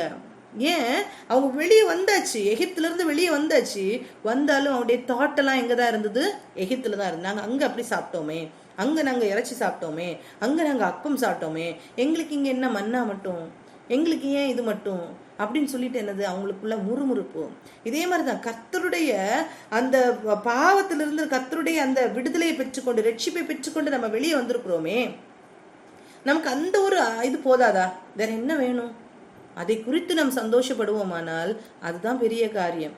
அதை விட்டுட்டு நம்ம வேற வேற காரியங்கள்ல போய் நமக்குள்ளால அந்த பழைய காரியங்களோ, பழைய இது இல்லையே, அது கிடைக்கலையே, இப்படி இருக்க முடியலையே, இப்படி வாழ முடியலையே, அப்படி ஏதோ ஒரு காரியம் நம்மளை அழுத்துதுன்னா நம்மளும் என்ன செய்துடுறோம்னா அந்த எகிப்துக்குள்ள அவங்க எப்படி நினைவினால எகிப்துக்குள்ளால திரும்பினார்களோ அதே மாதிரி நம்ம நினைவினால நம்ம என்ன செய்துடுறோம்னா பழைய வாழ்க்கைக்குள்ளால போயிடும். அழகான ஒரு கோட்ஸ் சொல்லி இருந்துச்சு தெரியுமா? When our prayer life diminishes, எப்பெல்லாம் நம்முடைய ப்ரேயர் லைஃப் குறையுதோ நம்முடைய முன்னாள் பாவங்கள் எல்லாம் என்ன செய்யும்? தலை தூக்க தொடங்கும். முன்னாள் சிந்தனைகள் எல்லாம் நமக்குள்ளால வெளியே வர ஆரம்பிக்கும். அப்போ அந்த ப்ரேயர் லைஃப்னா என்ன? துதித்து கர்த்தரை ஸ்தோத்திரித்து மகிமைப்படுத்த எப்பெல்லாம் நம்மளால முடியலையோ பழைய காரியங்கள் எல்லாம் நம்ம என்ன செய்யணும்னா மேல உள்ள வரும், நம்ம சிந்தனைக்குள்ளால வரும். அப்படி விடுறதுக்கு நம்ம என்ன செய்யக்கூடாது? விடவே கூடாது. சரியா? இப்படிப்பட்ட வாழ்க்கை நமக்குள்ளால இந்த முறுமுறுப்பு இந்த காரியங்கள் எல்லாம் இல்லாம இருந்துச்சுன்னா நாம் தான் நாம் கர்த்தருடைய பிள்ளைகள், நாம் தான் கர்த்தருக்கு பிரியமானவர்கள். கர்த்தருக்கு பிரியமில்லாத காரியங்களை நம்ம என்ன செய்யக்கூடாது? செய்யவே கூடாது. நல்ல ஒரு சாட்சி, நம்முடைய சாட்சி இருக்கணும். நம்முடைய சாட்சி நல்ல ஒரு சாட்சி நம்ம கொடுக்கணும். அப்படிப்பட்ட சாட்சி உள்ள வாழ்க்கை நம்ம வாழணும். அப்படி வாழும்போது தான் அது ஆசீர்வாதமான ஒரு வாழ்க்கையாக இருக்கும் நமக்கு. இதெல்லாமே நமக்கு எதுக்கு எழுதி வைத்திருக்குது அப்படின்னு சொல்லியிருக்காருன்னா இதெல்லாம் திருஷ்டாந்தங்களாக நமக்கு எழுதப்பட்டிருக்கிறது. எல்லாமே நமக்கு எக்ஸாம்பிளா எழுதப்பட்டு இத்தனை பேருடைய வாழ்க்கையை சொல்லியிருக்கு இல்லையா? இந்த வாழ்க்கையில நீங்க பாத்தீங்கன்னா தெரியும், ஒவ்வொருடைய வாழ்க்கையில உள்ள பாசிட்டிவ்ஸ் சொல்லியிருப்பாங்க, நெகட்டிவ்ஸ். நெகட்டிவ் இருந்துன்னா கர்த்தர் அதை என்ன செய்திருக்க மறைத்திருக்கவே மாட்டாரு. ஒளியினிடத்துல வரும்போது எப்படி அந்த தவறுகள் வெளியில தெரியுமோ அதே மாதிரி நமக்குள்ளால என்ன செய்யும்? தெரியும். தவறு இருந்தா அது தெரியும், அதை காட்டுவாங்க, அதை செஞ்சு காட்டுவாங்க. அப்படி இருக்கும். அந்த ஒரு இதுக்குள்ளால நம்ம என்ன செய்யணும்? வரணும். நம்முடைய வாழ்க்கை அப்படி வந்தாதான் நாமும் சுவிசேஷம் அறிவிக்கிறவர்களாக மாற முடியும். நாமும் சுவிசேஷம் அறிவிக்கிறவர்களாக நாம் மாற முடியும். சுவிசேஷம் அறிவிக்க வேண்டும் அப்படிங்கிறது கட்டாயமா இருக்கு இல்லையா? 1 கொரிந்தியர் 9:16 சொல்லியிருக்கோம், சுவிசேஷத்தை நான் பிரசங்கித்து வந்தும் மேன்மை பாராட்ட எனக்கு இடமில்லை, அது என்மேல் விழுந்த கடமையா இருக்கிறது அப்படின்னு சொல்லிட்டு யார் சொல்றாரு? பவுல் சொல்றார். சுவிசேஷத்தை நான் அறிவிக்காதிருந்தால் எனக்கு ஐயோ. அப்போ அவர் அப்படி சொல்றாரு இல்லையா? பவுல் அப்படி சொல்றாரு இல்லையா? சுவிசேஷத்தை அறிவிக்காது இருந்தால் எனக்கு ஐயோன்னு சொல்றாரு இல்லையா? அப்போ நம்முடைய வாழ்க்கையில சுவிசேஷத்தை அறிவிக்கிறது கடமையா இருக்குதான்னு கேட்டா இருக்குது. நம்ம செய்யறோமா அப்படிங்கிறது தான் முக்கியம். அப்போ நம்முடைய வாழ்க்கை முதல்ல சாட்சியா இருக்கும்போது தான் நம்ம என்ன செய்ய முடியும்? சுவிசேஷம் அறிவிக்க முடியும். நம்ம சொல்லி இப்ப எனக்கு இப்படி ஒரு பாத்து கொடுத்துருக்காங்க, ஆண்டவர் சொல்லி அறிவிக்கிறதுக்கு கொடுத்துருக்காங்க. ஒவ்வொருத்தருக்கும் ஒரு மாதிரி கற்றுக் கொடுத்துருக்காங்க. நம்முடைய வாழ்க்கை எத்தனை பேருக்கு சாட்சியா இருக்கும்? நம்மை பார்க்கறவங்களுக்கு நம்முடைய வாழ்க்கை தான் சாட்சி. நம்மை பார்க்கறவங்களுக்கு நம்முடைய வாழ்க்கை தான் சாட்சி. அந்த சாட்சி நமக்குள்ளால இருக்கிறதா? அந்த சாட்சி நமக்குள்ளால இருக்குதா? அந்த சாட்சி எல்லாருக்கும் உண்டு. எல்லாரும் அந்த சாட்சி என்ன செய்யணும்னா காத்துக்கொள்ளணும். ஏன்னா நம்மளை சுற்றி எத்தனையோ பேர் நம்மளை பாக்குறாங்க. அதுதான் மெய்யான சாட்சி. அந்த சாட்சியை நம்ம கண்டிப்பா கொடுக்கணும். அதுவும் ஒரு சுவிசேஷம் அறிவித்தல் தான். எப்படியோ இந்த காரியத்தை நம்ம என்ன செய்யணும்? அறிவிக்கணும். அப்படி அதுதான் நமக்கு ஒரு வாழ்க்கை. இன்னும் ஒரே ஒரு வசனம் ரொம்ப அதுல ஒரு காரியம் இருந்துச்சு தெரியுமா? எரேமியா 14:11-12 இந்த வசனத்தை வாசிச்சு பாருங்க. எரேமியா தீர்க்கதரிசன புஸ்தகம் 14:11-12 இந்த வசனத்தை வாசிங்களா?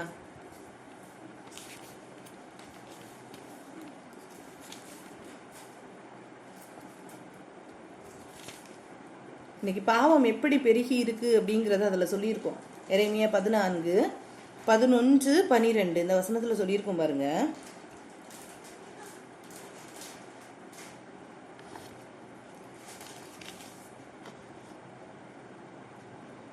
கர்த்தர் என்னை நோக்கி, நீ இந்த ஜனத்துக்கு நன்மை உண்டாக விண்ணப்பம் பண்ண வேண்டாம். அவர்கள் உபவாசித்தாலும் நான் அவர்கள் விண்ணப்பத்தை கேட்பதில்லை. அவர்கள் தகன பலிகளையும் காணிக்கைகளையும் செலுத்தினாலும் நான் அவர்கள் மேல் பிரியமாயிருப்பதில்லை. பட்டயத்தினாலும் பஞ்சத்தினாலும் கொள்ளை நோயினாலும் நான் அவர்களை நிர்மூலமாக்குவேன் என்றார். ஆண்டவர் சொல்றாரு, இஸ்ரவேல் ஜனங்களை பார்த்து சொல்ல, நீ இவர்களுக்காக என்ன செய்ய வேண்டாம்? விண்ணப்பம் பண்ண வேண்டாம். அப்போ அப்படி ஒரு கூட்டம் ஜனங்கள் இன்னைக்கும் இருந்துட்டு இருக்காங்க. அவ்வளோ பாவத்துக்குள்ளால, அவ்வளோ அக்கிரமத்துக்குள்ளால கர்த்தரை கஷ்டப்படுத்துகிற அவங்க கிட்ட நான் என்ன செய்யல, பிரியமா இருப்பது இல்லை அப்படின்னு சொல்றாரு. இந்த மாதிரி காரியங்கள் எல்லாம் கர்த்தர் சொல்ற. எவ்வளோ காணிக்கை கொடுக்கலாம், எவ்வளோ நம்ம உள்ளான மனுஷன்ல கர்த்தர் கர்த்தருக்கு முன்பாக சகலமும் நிர்வாணமும் வெளியரங்கமா இருக்குது. எபிரேயர் 4:13 சொல்லியிருக்கோம். எல்லாமே வெளியரங்கமாகவும் நிர்வாணமாகவும் இருக்கிறது. இந்த வார்த்தையை நீ பார்த்தோம்னா நிர்வாணமாக இருக்கிறது. கர்த்தருக்கு முன்பாக எதையும் மறைச்சு வைக்க முடியாது. ஆனா நம்மை குறித்தோ இல்ல நம்முடைய குடும்பத்தை குறித்தோ, நம்ம குடும்பத்தில் உள்ள ஆட்களை பார்த்தோம், நம்முடைய திருச்சபையில் உள்ள மக்களை பார்த்தோம், இவர்களுக்காக விண்ணப்பம் பண்ண வேண்டாம்.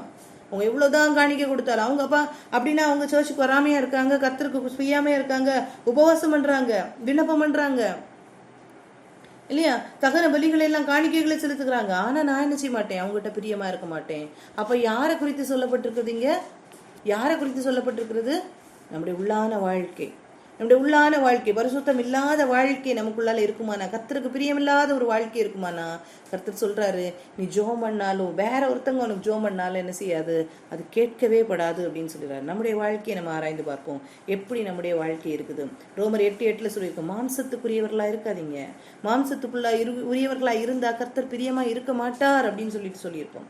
மாம்சத்துக்குரியவர்களா இருந்தா பிரியமா இருக்க மாட்டார் அப்படின்னு சொல்லியிருக்கோம். ஆனா யாரை குறித்து தெரியுமா கர்த்தர் பிரியமா இருக்கிறார்? அழகா சொல்லியிருக்கோம். எரேமியா 9ஆம் அதிகாரம் 23:24 அந்த வசனத்துல சொல்லியிருக்கோம். எரேமியா 9:23-24 அந்த வசனத்துல சொல்லியிருக்கோம். ஞானி தன் ஞானத்தை குறித்து மேன்மை பாராட்ட வேண்டாம், பராக்கிரமன் தன் பராக்கிரமத்தை குறித்து மேன்மை பாராட்ட வேண்டாம், ஐஸ்வர்யவான் தன் ஐஸ்வர்யத்தை குறித்து மேன்மை பாராட்ட வேண்டாம். மேன்மை பாராட்டுகிறவன் பூமியிலே கிருபையும் நியாயத்தையும் நீதியையும் செய்கிற கர்த்தர் நான் என்று என்னை அறிந்து உணர்ந்திருக்கிறதை குறித்தே மேன்மை பாராட்ட கடவன். ஒரே ஒரு காரியத்தை குறித்து நம்ம மேன்மை பாராட்டலாம். எதை குறித்து தெரியுமா மேன்மை பாராட்டலாம்? கர்த்தரை நான் அறிந்திருக்கிறேன், கர்த்தருக்கும் எனக்கும் ஒரு ரிலேஷன்ஷிப் இருக்கு. இந்த ஒரு காரியத்தை குறித்து நீ மேன்மை பாராட்டு, வேற ஒரு காரியத்தை குறித்து மேன்மை பாராட்ட. எவ்வளோ ஞானியா இருக்கலாம், எவ்வளோ பராக்கிரமசாலியா இருக்கலாம், எவ்வளோ ஐஸ்வர்யவானா இருக்கலாம், மேன்மை பாராட்டாதீங்க. மேன்மை பாராட்டாம கர்த்தரை குறித்து மாத்திரம், கர்த்தருடைய கிருபை எனக்கு கிடைத்ததே, அவருடைய நியாயம் நீதியும் கிருபையும் பூமியில எனக்கு இருக்கிறதே அப்படின்னு சொல்லிட்டு அந்த காரியத்தை குறித்து மாத்திரம் மேன்மை பாராட்ட கடவன் அப்படின்னு சொல்ற. இவைகளின் மேல் பிரியமாயிருக்கிறேன் என்று கர்த்தர் சொல்லுகிறார். இதுதான் பிரியமா இருக்கிறேன், இந்த காரியத்துல மாத்திரம் தான் கர்த்தர் பிரியமா இருக்கிறார் அப்படின்னு சொல்ற. நம்முடைய உள்ளந்திரியங்களை ஆராய்ந்து பார்க்கிற தேவன் அவன். நம்முடைய உள்ளந்திரியங்களை ஆராய்ந்து பார்க்கிற தேவன். யோவான் 2ஆம் அதிகாரம் 23-25 வரைக்கும் உள்ள வசனங்களை வாசிச்சு பாருங்க. யோவான் 2ஆம் அதிகாரம் 23-25 வரைக்கும் உள்ள வசனம். அந்த வசனத்துல சொல்லியிருக்கோம், இயேசு பஸ்கா பண்டிகைகளை செய்த அற்புதங்களை பார்த்து அநேகர் கர்த்தர்கிட்ட என்ன செய்தாங்களா, நம்பிக்கை வைத்தாங்களாம், விசுவாசம் வைத்தாங்களாம். அந்த வசனம் சொல்லுது பாருங்க. யோவான் 2:23 அந்த வசனம். பஸ்கா பண்டிகையிலேயே அவர் எருசலேமில் இருக்கையில் அவர் செய்த அற்புதங்களை அநேகர் கண்டு அவருடைய நாமத்தில் விசுவாசம் வைத்தார்கள்.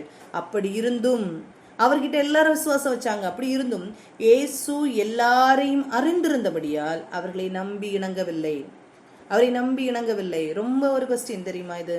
கர்த்தருடைய அன்பு எல்லாருக்கும் உண்டு, ஆனா கர்த்தர் யாரையெல்லாம் நம்புவாரு?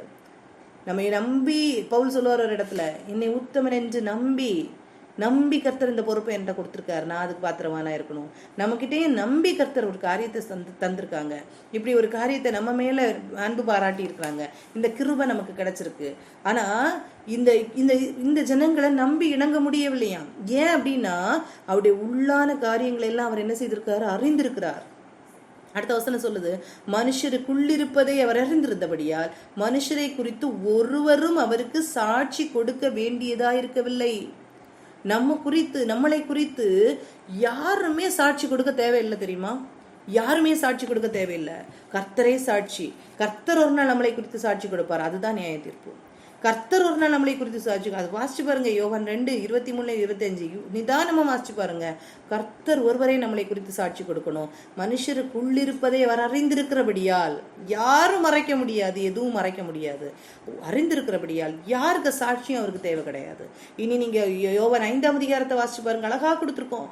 யோவான்கிட்ட போய் என்ன குறித்து சாட்சி கேட்டாங்க. யோவான் கரெக்டா தான் சொன்னாரு, ஆனா யோவானுடைய சாட்சி எனக்கு தேவை கிடையாது, அந்த மனுஷனுடைய சாட்சி எனக்கு தேவை கிடையாது.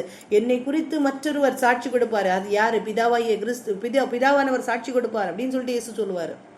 இதே மாதிரி அவர் சொல்லுவாரு. அதான் நமக்கு மனுஷர்கள் நம்மளை குறித்து என்ன சொல்லுகிறாங்கன்றது காரியமே கிடையாது. மனுஷங்க இவங்க நல்லவங்க வல்லவங்க சொல்லி பிரயோஜனமே கிடையாது. நல்லதுதான், உங்களுடைய சாந்த குணம் எல்லாருக்கும் தெரிந்திருப்பதாக, நல்லதுதான், இல்லைன்னு சொல்லல. ஆனா கர்த்தர் நம்மை குறித்து என்ன சொல்லுகிறாரு, கர்த்தர் நம்மை குறித்து என்ன சொல்லுகிறாரு, அதான் முக்கியம். எல்லாருக்கும் முன்னாலே நம்முடைய சாந்த குணம் தெரிந்திருக்கட்டும், வேண்டான்னு சொல்லல, கண்டிப்பா தெரிந்திருக்கட்டும். ஆனா கர்த்தர் நம்மை குறித்து என்ன சொல்லுகிறார், அதான் முக்கியம். அந்த ஒரு சாட்சி நமக்குள்ளால இருக்குமானால் அவர் சொல்லுவார் நம்மை குறித்து பிரியமானவன் அப்படின்னு சொல்லிட்டு. ஏனோக்கை குறித்து பிரியமானவன் என்று ஏனோக்கு சாட்சி பெற்றார். எடுத்துக்கொள்ளப்படுகிறதுக்கு முன்பாகவே அவர் சாட்சி பெற்றார். அப்படிப்பட்ட ஒரு சாட்சி நமக்குள்ளாலேயும் இருக்கட்டும். அந்த சாட்சியை கர்த்தர் விரும்புகிறார். அதுதான் நமக்கு ஒரு எடுத்துக்கொள்ளப்படுகிறதற்கு ஏதுவான ஒரு சாட்சியா இருக்கும். நிறைய வசனங்களை சொல்லலாம். மனுஷனுக்குள்ளால இருக்கிறதை அறிந்திருக்கிறதை வேற யாருமே நம்ம குறித்து சாட்சி கொடுக்க தேவையே இல்லைன்னா நீங்க புரிஞ்சுப்பீங்கன்னு நினைக்கிறேன். எல்லாருக்கும் முன்னாலேயே நம்முடைய சாந்த குணம் தெரிந்திருக்கணும். எல்லாருக்கும் முன்னாலேயும் நம்ம அன்பா தான் இருக்கணும். உன்னிடத்தில் அன்பு கூறுவது போல பிறனிடத்தில் அன்பு கூறு. இது எந்த கட்டளையா சொல்லியிருக்காரு? கர்த்தரோடுக்கு இணையான கட்டளையாக. கர்த்தரிடத்துல எப்படி அன்பு கூறுகிறியோ அதே போல இதற்கு இணையான 2வது கற்பனை என்னவென்றால் உன்னிடத்தில் அன்பு கூறுவது போல பிறனிடத்தில் அன்பு கூறு. அப்படிதான் கர்த்தர் சொல்லியிருக்கிறாரு. ஆனாலும் நமக்குள்ளால இருக்கிறத பாக்குறது யாருதான்? கர்த்தர் தான் பாக்குறாரு. அவர் அறிந்து நம்மளை பிரியமானவர் என்று சொல்லி என்ன செய்யணும்? சாட்சி கொடுக்கணும். சரியா? இனி 2-3 வசனங்களை சொல்லி நான் முடிக்கலாம்னு நினைக்கிறேன். சங்கீதம் 37 அதிகாரம் 23 நல்ல மனுஷனுடைய நடைகள் கர்த்தரால் உறுதிப்படும், அவனுடைய வழியின் மேல் அவர் பிரியமாயிருக்கிறார். நல்ல மனுஷனுடைய வருதல் யாரை சார்ந்திருக்கும்? கர்த்தரை சார்ந்திருக்கும். அந்த அவனுடைய வழியின் மேல் கர்த்தர் என்ன செய்கிறார்? பிரியமாயிருக்கிறார். அடுத்தது இன்னொரு வசனம் சொல்லியிருக்கும். சங்கீதம் 147 அதிகாரம் 11 சங்கீதம் 147:11 தமக்கு பயந்து தமது கிருபைக்கு காத்திருக்கிறவர்கள் மேல் கர்த்தர் பிரியமாயிருக்கிறார். கர்த்தர் யார் மேல் பிரியமாயிருக்கிறார்? தமக்கு பயந்து தமது கிருபைக்கு காத்திருக்கிறவர்கள் மேல் கர்த்தர் பிரியமா இருக்கிறார். நம்ம ஜெபிப்போம் இல்லையா? ஆண்டவரே உங்க கிருபை எங்களுக்கு தாங்கப்பா, உங்களுடைய கிருபை எங்களுக்கு வேணும்னு கேட்போம் இல்லையா? அந்த கிருபைக்கு காத்திருக்கிறவர்கள் மேல் கர்த்தர் பிரியமா இருக்கிறார். அவருக்கு பயந்து அவருடைய கிருபைக்கு காத்திருக்கிறவர்களே கர்த்தர் பிரியமா இருக்கு. எவ்வளவு அழகான வசனம் இல்லையா? நான் எப்பவும் சொல்றேன். அடுத்த வசனம் சங்கீதம் 143:10 உமக்கு பிரியமானதை செய்ய எனக்கு கற்றுத்தாரும் ஆண்டவரே. உமக்கு பிரியமானதை செய்ய எனக்கு கற்றுத்தரணும், போதித்தரணும். நீரே என் தேவன், உம்முடைய நல்ல ஆவி என்னை சபையான வழியிலே நடத்துவாராக. இந்த வசனம் நமக்குள்ளால எப்பவும் இருக்கணும். நம்ம செய்யறதெல்லாம் சரி கிடையாது. மனுஷனுடைய வழிகள் பொல்லாததா இருக்கிறது. 2-3 இடத்துல சொல்லிட்டேன். மனுஷனுடைய வழிகள் பொல்லாததா இருக்கிறது. அவருடைய இருதயத்தின் தோற்றம் எல்லாம் ரொம்ப மோசமா இருக்குது. ஆனா கர்த்தரை சார்ந்து இருந்து கர்த்தருடைய திட்டத்துக்குள்ளால வந்து அப்படிப்பட்ட எண்ணங்கள் நமக்குள்ளால இருந்து இந்த பொல்லாத சிந்தனை எப்படி மாறணும் தெரியுமா? எடுத்துக்கொள்ளப்படுறதுக்கு அப்படியே கர்த்தருடைய சிந்தனையாக மாறணும். அப்படி மாறினாதான் நம்ம எடுத்துக்கொள்ளப்படுகிறதற்கு நம்ம என்ன செய்வோம்? பிரியமானவன் என்ற சாட்சியை பெற்றுக்கொள்வோம். பிரியமானவள் என்ற சாட்சியை நம்ம பெற்றுக்கொள்வோம். இந்த சாட்சி மிகவும் முக்கியமானது. அப்போ இன்னொரு வசனம் சொல்லியிருக்கு. இன்னொரு வசனம் எபிரேயர் 11 அதிகாரம் 6 எபிரேயர் 11 அதிகாரம் 6 அந்த வசனம் என்ன சொல்லியிருக்கோம்? விசுவாசம் இல்லாமல் கர்த்தருக்கு பிரியமா இருப்பது கூடாத காரியம். விசுவாசம் இல்லாமல் தேவனுக்கு பிரியமா இருப்பது கூடாத காரியம். ஏனென்றால் தேவனிடத்தில் சேருகிறவர் அவர் உண்டென்றும் அவர் தம்மை தேடுகிறவருக்கு பலன் அளிக்கிறார் என்றும் விசுவாசிக்க வேண்டும். இந்த விசுவாசம் தான் நமக்குள்ளால இருக்கணும். விசுவாசம் இல்லாம கர்த்தருக்கு பிரியமா இருக்க முடியுமான்னு கேட்டா முடியாது. இந்த ரெண்டும் ஒன்றுக்கொன்று இணைந்தது. எப்படின்னா விசுவாசம் எப்ப வரும்? கர்த்தருக்குள்ளால நம்ம வளரும் போது, கர்த்தரோடு ஐக்கியப்படும் போது, கர்த்தரோடு சஞ்சரிக்கும் போது வருகிறது தான் விசுவாசம். அதனாலதான் ஏனோக்கு விசுவாசத்தினால எடுத்துக்கொள்ளப்படுதல் வரைக்கும் கர்த்தர் சொல்லி கொடுக்கிறாரு. விசுவாசிக்கிறாரு, எடுத்துக்கொள்ளப்படுகிறார். அந்த விசுவாச வாழ்க்கை எப்படி இருக்குதுன்னா கர்த்தருக்கு பிரியமான ஒரு வாழ்க்கையாக மாற்றுது. அதான் விசுவாசம் இல்லாமல் பிரியமா இருக்க முடியாது. பிரியம் இல்லாமல் சாட்சி பெற முடியாது. சாட்சி பெறாமல் நாம் ஏற்றுக்கொள்ளப்பட முடியாது. புரியுதா? கர்த்தரோடு நாம் இருக்கிறோம். எடுத்துக்கொள்ளப்பட வேண்டுமானால் விசுவாசம் நமக்குள்ளால இருக்கணும். விசுவாசம் வரணும்னா கர்த்தரோடு கம்யூனிகேஷன் ஜாஸ்தி ஆகணும். கர்த்தரோடு நம்ம சஞ்சரிக்கணும். அந்த சஞ்சரிக்கிற அனுபவம் வரும்போது கர்த்தருக்கு பிரியமானவன் என்று சாட்சி ஆட்டோமேட்டிக்கா வந்துடும்.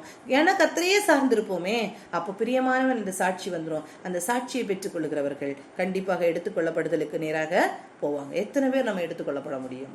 எத்தனை பேர் நம்ம எடுத்துக்கொள்ளப்பட முடியும்? இந்த மனத்துல வைத்துக் கொள்ளுவோம். இது பெரிய சாட்சி. கர்த்தரிடத்திலிருந்து பிரியமானவன் என்ற சாட்சி பெற்றுக்கொள்ளணும். அந்த சாட்சிக்காக நம்ம வாழுவோம். அந்த சாட்சி எப்போ வரும்னா கர்த்தரை சார்ந்து வாழும்போது தான் வரும். கர்த்தரோடு பேச பேச, கர்த்தரோடு பழக பழக, கர்த்தரோடு இது பண்ணப்பட்ட கர்த்தர் நிறைய காரியங்களை கற்றுத் தருவார். எப்படி நம்ம அவரோடு இருக்கணும் எல்லாவற்றையும் கற்றுத் தருவாங்க. இந்த இதில் நம்ம வாழ்வோமானால் கர்த்தர் நம்முடைய வாழ்க்கையை என்ன செய்வாங்க, ஆசீர்வதிப்பாங்க. இந்த உலகத்திலேயும் ஆசீர்வாதமாக இருப்போம். ஏனோடைய வாழ்க்கை, குடும்ப வாழ்க்கை கண்டிப்பாக ஆசீர்வாதமாக இருந்திருக்கும். இன்னைக்கு வரைக்கும் சாட்சியா நிற்கிறார் இல்லையா? அதே மாதிரி நம்முடைய வாழ்க்கையும் கர்த்தர் ஆசீர்வதிப்பாங்க. கர்த்தரோடு எடுத்துக்கொள்ளப்பட வேண்டுமானால் இப்படி ஒரு வாழ்க்கை நமக்கு கண்டிப்பா வேணும். இந்த வாழ்க்கை இருந்தால் கண்டிப்பா நம்ம எடுத்துக்கொள்ளப்படுவது நிச்சயம். சரியா? இந்த வார்த்தையினாலே கர்த்தர் நம்மை ஆசீர்வதிப்பாராக. இந்த வார்த்தைகளை மனதில் வைத்து ஷோபனா ப்ரே பண்றியா? இந்த காரியங்களும் நாளைக்குள்ள சர்ச் ஆராதனையும் மனதில் வைத்து ஜெபி.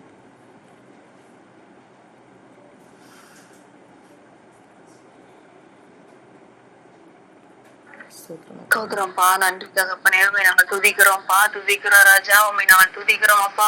அப்பா நீர் சர்வ வல்லமை உள்ளவர் ஆண்டவரே. உண்மை நாங்கள் துதிக்கிறோம் அப்பா.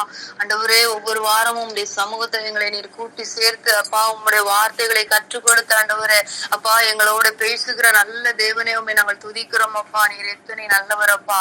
ஐயா, நீர் எத்தனை உண்மை உள்ளவர் ஆண்டவரே. ஹல்லேலூயா ராஜா, உம்மை ஸ்தோத்தரிக்கிறோம்ப்பா. ஹல்லேலூயா தகப்பனே, எங்க வாழ்க்கையில இந்த நாள் வரைக்கும் நீர் எங்களை நடத்தி கொண்டு வந்ததற்கு நாங்கள் பாத்திரவான்கள் அல்லப்பா கர்த்தாவே. ஆனாலும் கிருபையினால ஒவ்வொரு நாள் அப்பா எங்களை பாதுகாத்து நடத்தி வருகிறீர் ஆண்டவரே. உம்மை துதிக்கிறோம்ப்பா, ஸ்தோத்தரிக்கிறோம் ஐயா. ஹல்லேலூயா ஆண்டவரே, எங்களை நீர் இந்த உலகத்துல அப்பா உருவாக்கினதற்கு ஒரு நோக்கம் உண்டு ஏசப்பா. ஆண்டவரே, நாங்க எங்களையும் அப்பா எங்களுடைய ஆத்மாவையும் தகப்பனை எங்களை சூழ்ந்திருக்கிற ஆத்மாவையும் ஆதாயப்படுத்தி கொண்டு அப்பா ஸ்தோத்திரம் உம்மிடத்துல வரும்படியாய் தகப்பனே அப்பா எங்களுக்காய் நீர் ஆவலோடு காத்து கொண்டு இருக்கிறீரப்பா.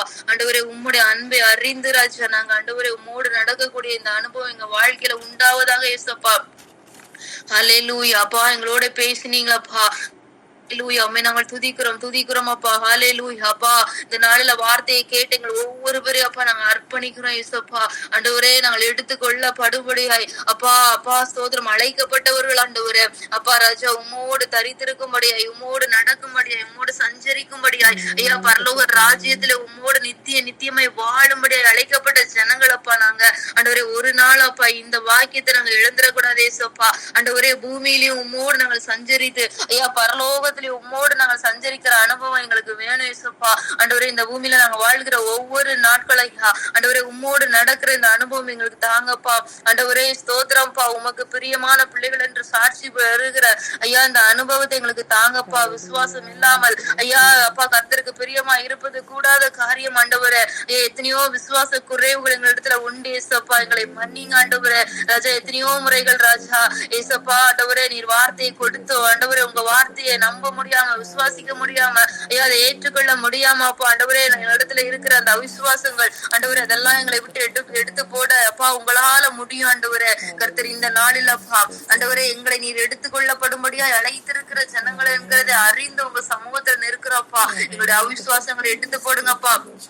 எந்தெந்த காரியங்களில ராஜா ஐயா உலக பூமிக்கு அடுத்த காரியங்களில் அவிசுவாசங்கள் எங்க இடத்துல இருக்குமானாலும் கூடப்பா ஐயா எல்லாவற்றையும் எடுத்து போடுங்க. அதே போல ஏசப்பா ஆவிக்குரிய வாழ்க்கையில ஆவிக்குரிய நன்மைகளை குறித்த அவிசுவாசங்கள் எங்க இடத்துல இருந்தால் கூடப்பா ஆண்டவரை எல்லாவற்றையும் எடுத்து போடுங்கப்பா. ஐயா ஸ்தோத்திரப்பா, தூரத்துல இருக்கிறவைகளை அறிவித்த பொழுது அப்பா ஏனோ கால விசுவாசிக்க முடிந்ததே ஏசப்பா. ஆனா எங்களுக்கு தகப்பனே ஆண்டவரை ஐயா பரலோகத்தையும் நரகத்தையும் குறித்து அப்பா நான் வாசிக்கிற வார்த்தைகளை எத்தனையோ முறைகள் ஏற்றுக்கொள்ள முடியலையே ராஜா. ஐயா இந்த கடைசி நாட்கள்ல நரகம் என்ற ஒன்று இல்லையே என்று சொல்லி ஐயா எத்தனையோ ஜனங்கள் நம்பிக்கிட்டு இருக்கிறாங்கப்பா. வார்த்தையை விசுவாசிக்க முடியலே ஏசப்பா ராஜா. அப்பா இப்படிப்பட்ட ஆவிக்குரிய காரியங்களை குறித்து எங்களுக்கு விசுவாசம் இல்லாமல் இருக்குமானால் இந்த நாள்ல எங்களை மன்னிங்கப்பா. ஆண்டவரே உம்முடைய அன்பு அப்பா எங்களுக்கு அப்பா ஒவ்வொரு காரியத்தையும் ஐயா விளக்கி கொடுத்து அப்பா எங்களுக்கு புரிய வைக்கட்டோப்பா. ஆண்டவரே ஸ்தோத்திரப்பா, விசுவாசத்தை பெருக செய்கிறவர் நீங்கப்பா, விசுவாசத்தை தருகிறவரும் நீங்க தான்ப்பா. ஐயா இந்த நாளில் எங்களுடைய எல்லா அவிசுவாசங்களும் எடுத்து போடுங்கப்பா. ஆண்டவரே இந்த உலகத்துல பூமிக்கு அடுத்தவைகளில ராஜா நாங்க உண்மை நம்பி இருக்கிற காரியங்களில அப்ப எதுலெல்லாம் நாங்க உண்மை நம்பி இருக்கிறதுல குறைவுபட்டு இருக்கிறோமோ தகப்பனே ஏசப்பா இந்த நாளில் எங்களுக்கு மன்னிங்க அப்பா. ஹல்லேலூயா. அப்பா உம்முடைய பாதத்துல அமர்ந்த ஆண்டவர் இந்த நாளில் ஐயா ஐயா அப்பா விசுவாசமா இரு என்று எங்களோடு நீங்க பேசி இருக்கிறீங்களேப்பா. ஆண்டவரே நாங்கள் விசுவாசத்தோடு இருக்கும்படியான பாக்கியத்தை இந்த நாள் எங்களுக்கு தாங்க. குற்றங்கள் குறைவுகள் யாவற்றையும் மன்னிங்கப்பா. ராஜாவுடைய கிருபை எங்களோட கூட இருக்கட்டும் இயேசுப்பா. ஹல்லேலூயா. அப்பா உமக்கு நன்றி இயேசுப்பா. அப்பா ஸ்தோத்திரம்ப்பா ஸ்தோத்திரப்பா ஸ்தோத்திர ராஜா. ஹல்லேலூயா. அதே போல அப்பா ஐயா ஒவ்வொரு பேரும் நாங்க உமக்கு பிரியமானவர்கள் என்று சாட்சி பெறணும்ப்பா. ஐயா நன்றி அப்பா. இந்த பூமியில வாழுகிற ஒவ்வொரு நாட்களும் உமக்கு பிரியமான பிள்ளைகளாய் வாழும்படியான பாக்கியத்தை தாங்கப்பா. அப்பா நாங்க செய்கிற காரியங்கள், நாங்க பார்க்கிறவைகள் ஆண்டவரை, நாங்கள் சிந்திக்கிறவைகள் ஐயா அப்பா எங்களுடைய ஆண்டவரை நடத்தைகள் எல்லாவற்றிலும் ஆண்டவரை உமக்கு பிரியமானவர்கள் என்று சாட்சிகள் பெருகும்படியான ஆண்டவரே பாக்கியத்தை எங்களுக்கு தாங்க இயேசுப்பா. ஆண்டவரை இதன்படியா எங்க வாழ்க்கை அமையட்டும் அப்பா. எங்க நாங்க சென்றாலும் தகப்பனே அப்பா எங்கள் கர்த்தருக்கு இது பிடிக்குமா, என் தேவாதி தேவனுக்கு இது பிடிக்குமா என்று சொல்லி ஆண்டவரே அதை பார்த்து அதை மாத்திரம் செய்யும்படியான பாக்கியத்தை எங்க ஒவ்வொருவருக்கும் தாங்க ஐயா. பொல்லாப்புகள் நிறைந்த உலகப்பா ஐயா, வஞ்சனையின் கிரியைகள் நிறைந்த இந்த உலகம் இயேசுப்பா. ஆனா ஆண்டவரே அப்பா உம்முடைய நடத்துதலுக்குள்ளார நாங்கள் இருக்கும் பொழுது இயேசுப்பா பிரியமானவர்களாய் நாங்க இருப்போம்ப்பா. உமக்கு பிரியமானவர்களாய் நாங்க நிக்கிற முடியும் ஆண்டவரே. எங்களுக்கு அந்த கிருபை தாங்க. வார்த்தையின் மேல ஆண்டவரே இன்னும் அதிகமாய் பற்றுதலை தாங்கப்பா. நேசிக்கிற இருதயத்தை தாங்க இயேசுப்பா. ஆண்டவரே ஸ்தோத்திரம் ஸ்தோத்திரம். கர்த்தரை உண்மையாய் பற்றி கொள்ளுகிறவர்கள் மாத்திரமே அப்பா ஆண்டவரே சமாதானத்தோட அப்பா எங்களுடைய காரியங்கள் எல்லாவற்றிலும் உண்மை ஆண்டவரை அறிக்கையிட்டு அப்பா உம்மிடத்துல அப்பா கிட்டி சேருகிற அனுபவம் எங்க வாழ்க்கையில காணப்படும் அப்பா. இந்த நம்பிக்கையை தாங்கப்பா. உங்க வார்த்தையின் மேல நம்பிக்கையை தாங்க அப்பா. உங்களுடைய வார்த்தையை நம்பி நடக்கிற அனுபவத்தை தாங்க. ஒவ்வொரு நாள் ஐயா ஆண்டவர் எதை குறித்தும் கலக்காம அப்பா உண்மை உறுதியாய் பற்றி கொள்ளும்படியான அப்பா பாக்கியத்தை எங்கள் ஒவ்வொருவருக்கும் தாங்கப்பா. ஐயா தேவைகளோடு இருக்கிற பிள்ளைகளுக்கு ஹல்லேலூயா ராஜா ஆண்டவரே இப்படிப்பட்ட ஆண்டவரே நன்மைகளை காண பண்ணுங்கப்பா. நன்மைகளை காண பண்ணுங்கப்பா. ஆண்டவரே உமக்கு பிரியமான பிள்ளைகள் என்று சாட்சி பெறும்படியான அப்பா ஸ்தோத்திரம் நாட்களை காண பண்ணுங்கப்பா. எங்கள் ஒவ்வொருவருடைய வாழ்க்கையிலும் விசுவாசத்திலேயும் ஆண்டவரே அப்பா உம்மோடு நடக்கிற அனுபவத்திலே நாங்கள் சாட்சி பெற்ற பிள்ளைகளாய் நிற்கணும்ப்பா. இந்த நாள்ல நீர் எங்களுக்கு கிருபை செய்கிறதற்காக நன்றி அப்பா. அப்பா ஸ்தோத்திரம்ப்பா ஸ்தோத்திரப்பா ஸ்தோத்திரப்பா. ஆண்டவரே இந்த வார்த்தைகளை நீர் எங்களோட பேசி விதைத்திருக்கிறீர் என்றால் ஆண்டவரே ஐயா இந்த வார்த்தை எங்க வாழ்க்கையில கனி கொடுக்கும் என்கிற நிச்சயத்தோட பேசி இருக்கிறீங்கப்பா. ஐயா நன்றி. இந்த வார்த்தையின்படி எங்க வாழ்க்கையில அப்பா அப்பா ஸ்தோத்திரம். விசுவாசத்துல நாங்க பெருக எங்களுக்கு கிருபை தருகிறதற்காக ஸ்தோத்திரம் ஐயா. ஆண்டவரே அப்பா அப்பா உமக்கு பிரியமான பிள்ளைகள் என்று நாங்கள் செல்லும் இடமெங்கிலும் சாட்சி பெறுகிற அனுபவத்தை எங்க வாழ்க்கையில நீங்க தரப்போகிறதற்காக நன்றி அப்பா. ஆமென் ஆண்டவரே. அப்பா ஸ்தோத்திரம்ப்பா ஸ்தோத்திரப்பா. இந்த நாளில் உங்க பாதத்துல வந்த ஐயா எங்களை ஒவ்வொருவரையும் அப்பா அப்படி சமூகத்துல நாங்க தாழ்த்தி அர்ப்பணிக்கிறோம்ப்பா. ஐயா இருதயத்தின் அங்கலாய்ப்புகள் ஏக்கங்கள் எல்லாவற்றையும் நீங்க அறிந்திருக்கிறீங்கப்பா. ஆண்டவரே ஸ்தோத்திரம்ப்பா ஸ்தோத்திரப்பா. அப்பா உமக்கு முன்பாக எல்லாமே ஆண்டவரே நிர்வாணமா இருக்கிறது என்று நாங்கள் பார்த்தோமே அப்பா. உமக்கு மறைவானது ஒன்றும் இல்லப்பா. ஆண்டவரே அப்பா மனிதர்களுக்கு முன்பாக நாங்க சிரித்திரலாம் ஐயா. ஆண்டவரே அப்பா எங்களுக்கு இருதயத்துல இருக்கிற வலியும் வேதனையும் அப்பா நீங்க பார்த்திருக்கிறீங்கப்பா. நீங்க கண்டிருக்கிறீங்க ராஜா. நீங்க அதை அறிந்திருக்கிறீங்கப்பா. அந்த வலிகளின் ஆழத்தை பார்க்கிறீங்கப்பா, உணர்கிறீங்க ராஜா. அத்தனை நல்ல தேவனை நாங்க ஆராதித்து கொண்டு இருக்கிறோம்ப்பா. ஐயா ஸ்தோத்திர ராஜா. ஹல்லேலூயா. அப்பா அப்பா நன்றி அப்பா. ஏசப்பா எந்தெந்த ஆண்டவரே அப்பா இருதயத்துக்குள்ளார ஆண்டவரே அப்பா வலியும் வேதனையும் நிறைந்திருக்கிறது அந்த நாள்ல அப்பா அப்பா அந்த வலிகளை மாற்றும்படியாய் ஐயா என் தேவாதி தேவனுடைய வார்த்தை புறப்படட்டும் அப்பா. கர்த்தருடைய சமூகம் இந்த நாளில் அப்பா ஒவ்வொருவரையும் தேற்றட்டப்பா. உங்களுடைய பாதத்துல இருந்த பிள்ளைங்கப்பா ஐயா ஆண்டவரே உங்களுடைய பாதத்துல அமர்ந்து உங்களுடைய வார்த்தையை கேட்ட ஐயா ஆண்டவரே நம்பி இருக்கிற அப்பா உங்களுடைய பிள்ளைகள் ராஜா உங்களுடைய ஜனங்களப்பா ஆண்டவரே அப்பா நீங்க வெறுமையாய் நீங்க அனுப்பவே இல்லை ஏசப்பா. ஆண்டவரே உண்மை தேடி வந்த ஒவ்வொரு பிள்ளைகளுடைய வாழ்க்கையில ஐயா நீங்க மாற்றத்தை காண பண்ணிதான்ப்பா அனுப்புனீங்க. ஆண்டவரே சுகம் வேணும் என்று வந்த பிள்ளைகளுக்கு சுகத்தை கொடுத்து அனுப்புனீங்கப்பா. ஆண்டவரே விடுதலைக்காய் வந்த பிள்ளைகளுக்கு விடுதலை கொடுத்து அனுப்புனீங்கப்பா. ஆண்டவரே என் தேவாதி தேவனுடைய பாதத்துல கூடி வந்திருக்கிற எங்கள் ஒவ்வொருவருடைய வாழ்க்கையை ஐயா என்னென்ன காரியங்கள் என்னென்ன குறைவுகள் என்னென்ன தேவைகள் ஐயா எதெல்லாம் வேணும் ஏசப்பா இப்படிப்பட்ட நன்மைகளை காணணும்னு சொல்லி ஆண்டவரே அப்பா ஏகத்தோட வந்தவர்கள் ஒவ்வொருவருடைய வாழ்க்கையில ஏசப்பா நன்மைகளை காண பண்ணுங்க அப்பா. சர்வ வல்லவருடைய கிருபை ஆண்டவரே சூழ்ந்திருக்கட்டும் அப்பா. ஹல்லேலூயா. அப்பா வார்த்தைக்கு கீழ்ப்படியும் பொழுதே ஆசீர்வாதம் உண்டாகுமே ஏசப்பா. ஐயா இந்த வார்த்தைகளுக்கு அர்ப்பணித்திருக்கிற ஒவ்வொரு குடும்பங்களில் ஆண்டவரே எங்கள் கர்த்தருடைய கரம் அப்பா கிரியை செய்கிறத நாங்கள் பார்க்கணும் அப்பா. ஆமென் ஆண்டவரே. அப்பா நன்றி ஏசப்பா. ஹல்லேலூயா. ராஜா நன்றி அப்பா, நன்றி அப்பா. கேட்காத நன்மைகளையும் கொடுக்கிற தேவன் அப்பா நீங்க. ஆண்டவரே எல்லா காரியங்களிலும் அனுக்கிரகம் செய்யுங்கப்பா. அப்பா மனுஷருடைய கண்கள்ல தயை ஏற்படுத்தி கொடுங்கப்பா. ஐயா ஸ்தோத்திரப்பா. நிந்தனைகளை மாற்றுங்கப்பா, நிந்தனைகளை மாற்றுங்க அப்பா.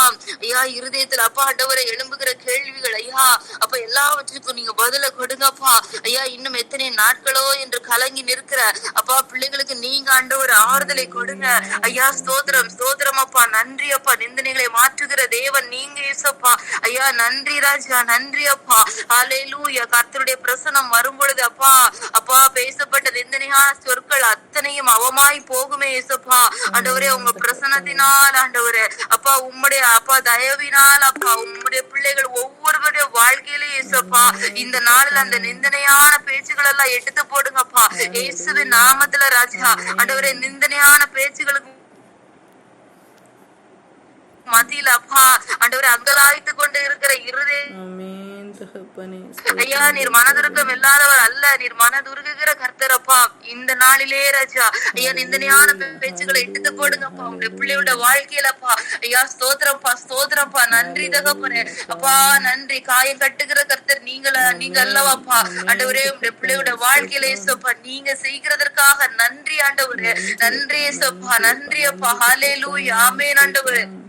அப்பா நன்றி நன்றி அப்பா, நன்றி அப்பா. உங்க வார்த்தை காயத்தை கட்டும் அப்பா. ஆமென் ஆண்டவரே. ஹல்லேலூயா. ஸ்தோத்திரப்பா ஸ்தோத்திரப்பா. நன்றி ராஜா. ஏசப்பாவுடைய கிருபை ஆண்டவரே சூழ்ந்திருக்கட்டும் அப்பா. அப்பா நன்றி. விடுதலைக்காய் ஐயா ஆண்டவரே அப்பா அந்த சூழ்நிலைய மாறணும்னு சொல்லி அப்பா இந்த அப்பா போராட்டம் நீங்கணும்னு சொல்லி ஆண்டவரே ராஜா அப்பா உங்களுடைய சமூகத்துல காத்திருக்கிற பிள்ளைகளுக்காக ஆண்டவரே இந்த வேளையில் நாங்கள் வருகிறோம்ப்பா. ஆண்டவரே எல்லாவற்றிலும் கர்த்தருடைய கரம் வெளிப்படட்டும் ஐயா. எல்லாவற்றிலும் எங்கள் தேவனுடைய அதிசயமான கரம் வெளிப்படட்டப்பா. நன்றி தகப்பனே அப்பா. ஸ்தோத்திரம் ஸ்தோத்திரம் ஸ்தோத்திரம் அப்பா. ஐயா சர்வ வல்லவர் அல்லவா நீங்கப்பா ஆண்டவரே. ஸ்தோத்திரப்பா ஐயா. நன்றி ராஜா, நன்றி அப்பா. நீங்க தேடி சென்றீங்கப்பா அப்பா அப்பா. ஸ்தோத்திரப்பா. அன்று கல்லறைகளிலும் ஆண்டவரே அப்பா தன்னை காயப்படுத்தி கொண்டு இருந்த அந்த மனிதனை நீங்க தேடி சென்றீங்கப்பா. இந்த நாளில் ஆண்டவரே நீங்க தான்ப்பா எங்களை தேடி வந்திருக்கிறீங்க ஐயா. யாருக்கெல்லாம் விடுதலை வேணுமாப்பா ஐயா விடுதலை கொடுங்கப்பா. உங்க வார்த்தைகளை தேடி வந்ததே ஏசப்பா ஐயா. ஸ்தோத்திரப்பா. வந்த ஒவ்வொருவருடைய வாழ்க்கையில எந்தெந்த விடுதலை வேணுமோ ஐயா இந்த நாள்ல கொடுங்கப்பா ஐயா. பலவீனத்துல இருந்து விடுதலை வேணுமானால் கர்த்தாவே உங்க வார்த்தை போதுமே ஏசப்பா. அப்பா நீங்க அனுப்புங்கப்பா உங்க வார்த்தையை, ஒரு வார்த்தையை அனுப்புங்க ராஜா. சுகம் உண்டாகட்டும்ப்பா இயேசுவின் நாமத்துல அப்பா. அதே போல ராஜா ஆண்டவரே அப்பா சத்துருவின் பிடிகளில் சிக்கி இருக்கிற ஐயா பிள்ளைகளுக்கு விடுதலை கொடுக்கும்படியா எங்கள் தேவனுடைய ஐயா பிரசன்னம் வரட்டும்ப்பா இந்த வேளையில ராஜா. அப்பா ஒவ்வொரு வாழ்க்கைக்குள்ளார ஒவ்வொரு அப்பா குடும்பங்களுக்குள்ளார கர்த்தருடைய ஐயா மகிமை ஆண்டவரே இறங்கி வரட்டும்ப்பா. அப்பா நன்றி ஏசப்பா, நன்றி அப்பா ஐயா. நன்றி ராஜா அப்பா. பயத்தை கொண்டு வருகிற பொல்லாத சத்துருவின் கிரியைகளில் இருந்து ஒரு விடுதலை கொடுக்கும்படியா என் தேவனுடைய அக்கினி இறங்கி வரட்டும் ஏசப்பா. ஹல்லேலூயா அப்பா. ஸ்தோத்திரம் அப்பா. நன்றி அப்பா, நன்றி அப்பா. திகையாதே கலங்காதே நான் உன் தேவன் என்றவரே ஐயா. ஸ்தோத்திரம்ப்பா. ஒவ்வொரு குடும்பங்களுக்குள்ளார நீரப்பா ஆண்டவரே அப்பா அப்பா. ஸ்தோத்திரப்பா. இத்தனை சமாதானத்தை கொடுங்கப்பா. இப்படிப்பட்ட சமாதானத்தை கொடுங்க அப்பா. நன்றி அப்பா, நன்றி அப்பா. ஹல்லேலூயா ராஜா. ஸ்தோத்திரம் அப்பா. ஆமென் ஆண்டவரே. ஆமென் ஏசப்பா. பூட்டி இருந்த அந்த வீட்டுக்குள்ளார பயந்து நடுங்கி கொண்டிருந்த சீஷர்களுக்கு மத்தியில நீங்க அப்பா வந்து நின்று சமாதானம் சொன்னீங்கப்பா. அதே போல ராஜா ஐயா. ஸ்தோத்திரம்ப்பா ஐயா. அப்பா மனிதர்களை பார்க்க முடியாம, சூழ்நிலைகளை பார்க்க முடியாம, ஃபேஸ் பண்ண முடியாம ஐயா ஆண்டவரே நிந்தனையான பேச்சுகளுக்கு அப்பா பதிலை கொடுக்க முடியாம ஐயா அப்பா பூட்டிய அறைகளுக்குள்ளார இருந்து கண்ணீர் வடித்து கொண்டு இருக்கிற பிள்ளைகளுக்கு ஐயா ஆண்டவரே உங்களுக்கு சமாதானம் என்று சொல்லுகிற எங்கள் தேவனுடைய பிரசன்னம் இறங்கி வரட்டாப்பா இயேசுவின் நாமத்துல. இந்த நாளில் ஐயா ஆண்டவரே ஒரு விடுதலை தருகிற தேவனுடைய பிரசன்னம் இறங்கி வரட்டாப்பா. நன்றி தகப்பனே. உன்னதமானவருடைய மகிமையின் மேகம் ஆண்டவரே ஒவ்வொரு குடும்பத்தின் மேலே ஆண்டவரை நிழலிடற்ற ஐயா. ஹல்லேலூயா அப்பா. ஸ்தோத்திரம்ப்பா ஸ்தோத்திரம்ப்பா. நீர் நல்லவர் ஆண்டவரே. ஆமென் ஆண்டவரே. நீர் அறியாமல் எங்க வாழ்க்கையில ஒன்றுமே நேரிடாதப்பா. ஹல்லேலூயா. அதே அப்பா அப்பா அதை நம்பி நிற்க கிருபை கொடுங்க. ஒவ்வொருவருடைய வாழ்க்கையில இது அந்த அதிசயத்தை காண கிருபை கொடுங்க. அவர் அனுமதித்ததால் ஆமென் அதை என் வாழ்க்கையில அது நன்மையாய் முடிய பண்ணுவார் என்ற அந்த நிச்சயத்தை கொடுங்க, அந்த விசுவாசத்தை கொடுங்க. ஆமென் இயேசுப்பா. ஹல்லேலூயா. வார்த்தையின் மேல பற்றுதலா இருக்க கிருபை கிருபையை கொடுங்க. பிரியமான பிள்ளைகளாய் நடந்து கொள்ள பாக்கியத்தை கொடுங்க. அதன் மூலமாய் ஐயா வாக்குத்தத்தம் பண்ணப்பட்டதை ஒவ்வொன்றையும் சுதந்திரித்துக் கொள்ளுகிற ஐயா ஜனமாய் ஆண்டவரே எங்கள் ஒவ்வொருவரையும் நீங்க ஆசீர்வதிக்கிறதற்காக நன்றி அப்பா. நன்றி தகப்பனே. அப்பா உங்க பிரசனம் விடுதலையாக்குகிறதற்காக நன்றி அப்பா. அப்பா சமாதானத்தை கொண்டு வருகிறதற்காக நன்றி. விசுவாசத்தை அப்பா எங்களிடத்துல வர்த்திக்க செய்கிறதற்காக நன்றி அப்பா. பிரியமான பாதையில எங்கள் கால்களை நீர் நிற்க பண்ணுகிறதற்காக நன்றி. ஹல்லேலூயா. எல்லா ஆண்டவரே அப்பா அப்பா அப்பா மாறுபாடா இருக்கிற வழிகளையும் கர்த்தர் நீர் நேராக்கி கொண்டு இருக்கிறதற்காக நன்றி. ஆமென். கர்த்தர் நியமித்த பாதையை விட்டு ஆண்டவரே அப்பா ஓடின கால்கள் அத்தனையும் அப்பா ஐயா கர்த்தர் நியமித்த பாதைக்குள்ளார வந்து கொண்டு இருக்கிறதற்காக ஸ்தோத்திரம் அப்பா. இயேசுவின் நாமத்துல தேவாதி தேவனுடைய பாதை தென்படுகிறதற்காக நன்றி அப்பா. ஆமென் ஆண்டவரே. ஆமென் இயேசுப்பா. ஆமென் ஆண்டவரே. ராஜா அப்பா நன்றி. நீ காண்பா என்றவரே அப்பா. நீ காண்பா என்றவரே அப்பா. ஸ்தோத்திரம் அப்பா. ஆமென். பெரிதானவைகளை காணும்படியாய் நடத்துங்க. இந்த பாதையில இதிலும் பெரிதானவைகளை காணும்படியாய் நடத்துங்க. உங்க பாதையில அப்பா நீங்க எங்களை நிற்க வைத்திருக்கிறதற்காக நன்றி அப்பா. ஆமென். மாறுபாடாய் ஓடின கால்களை செம்மையான பாதையில கொண்டு வந்த தயவுக்காய் ஸ்தோத்திரம்.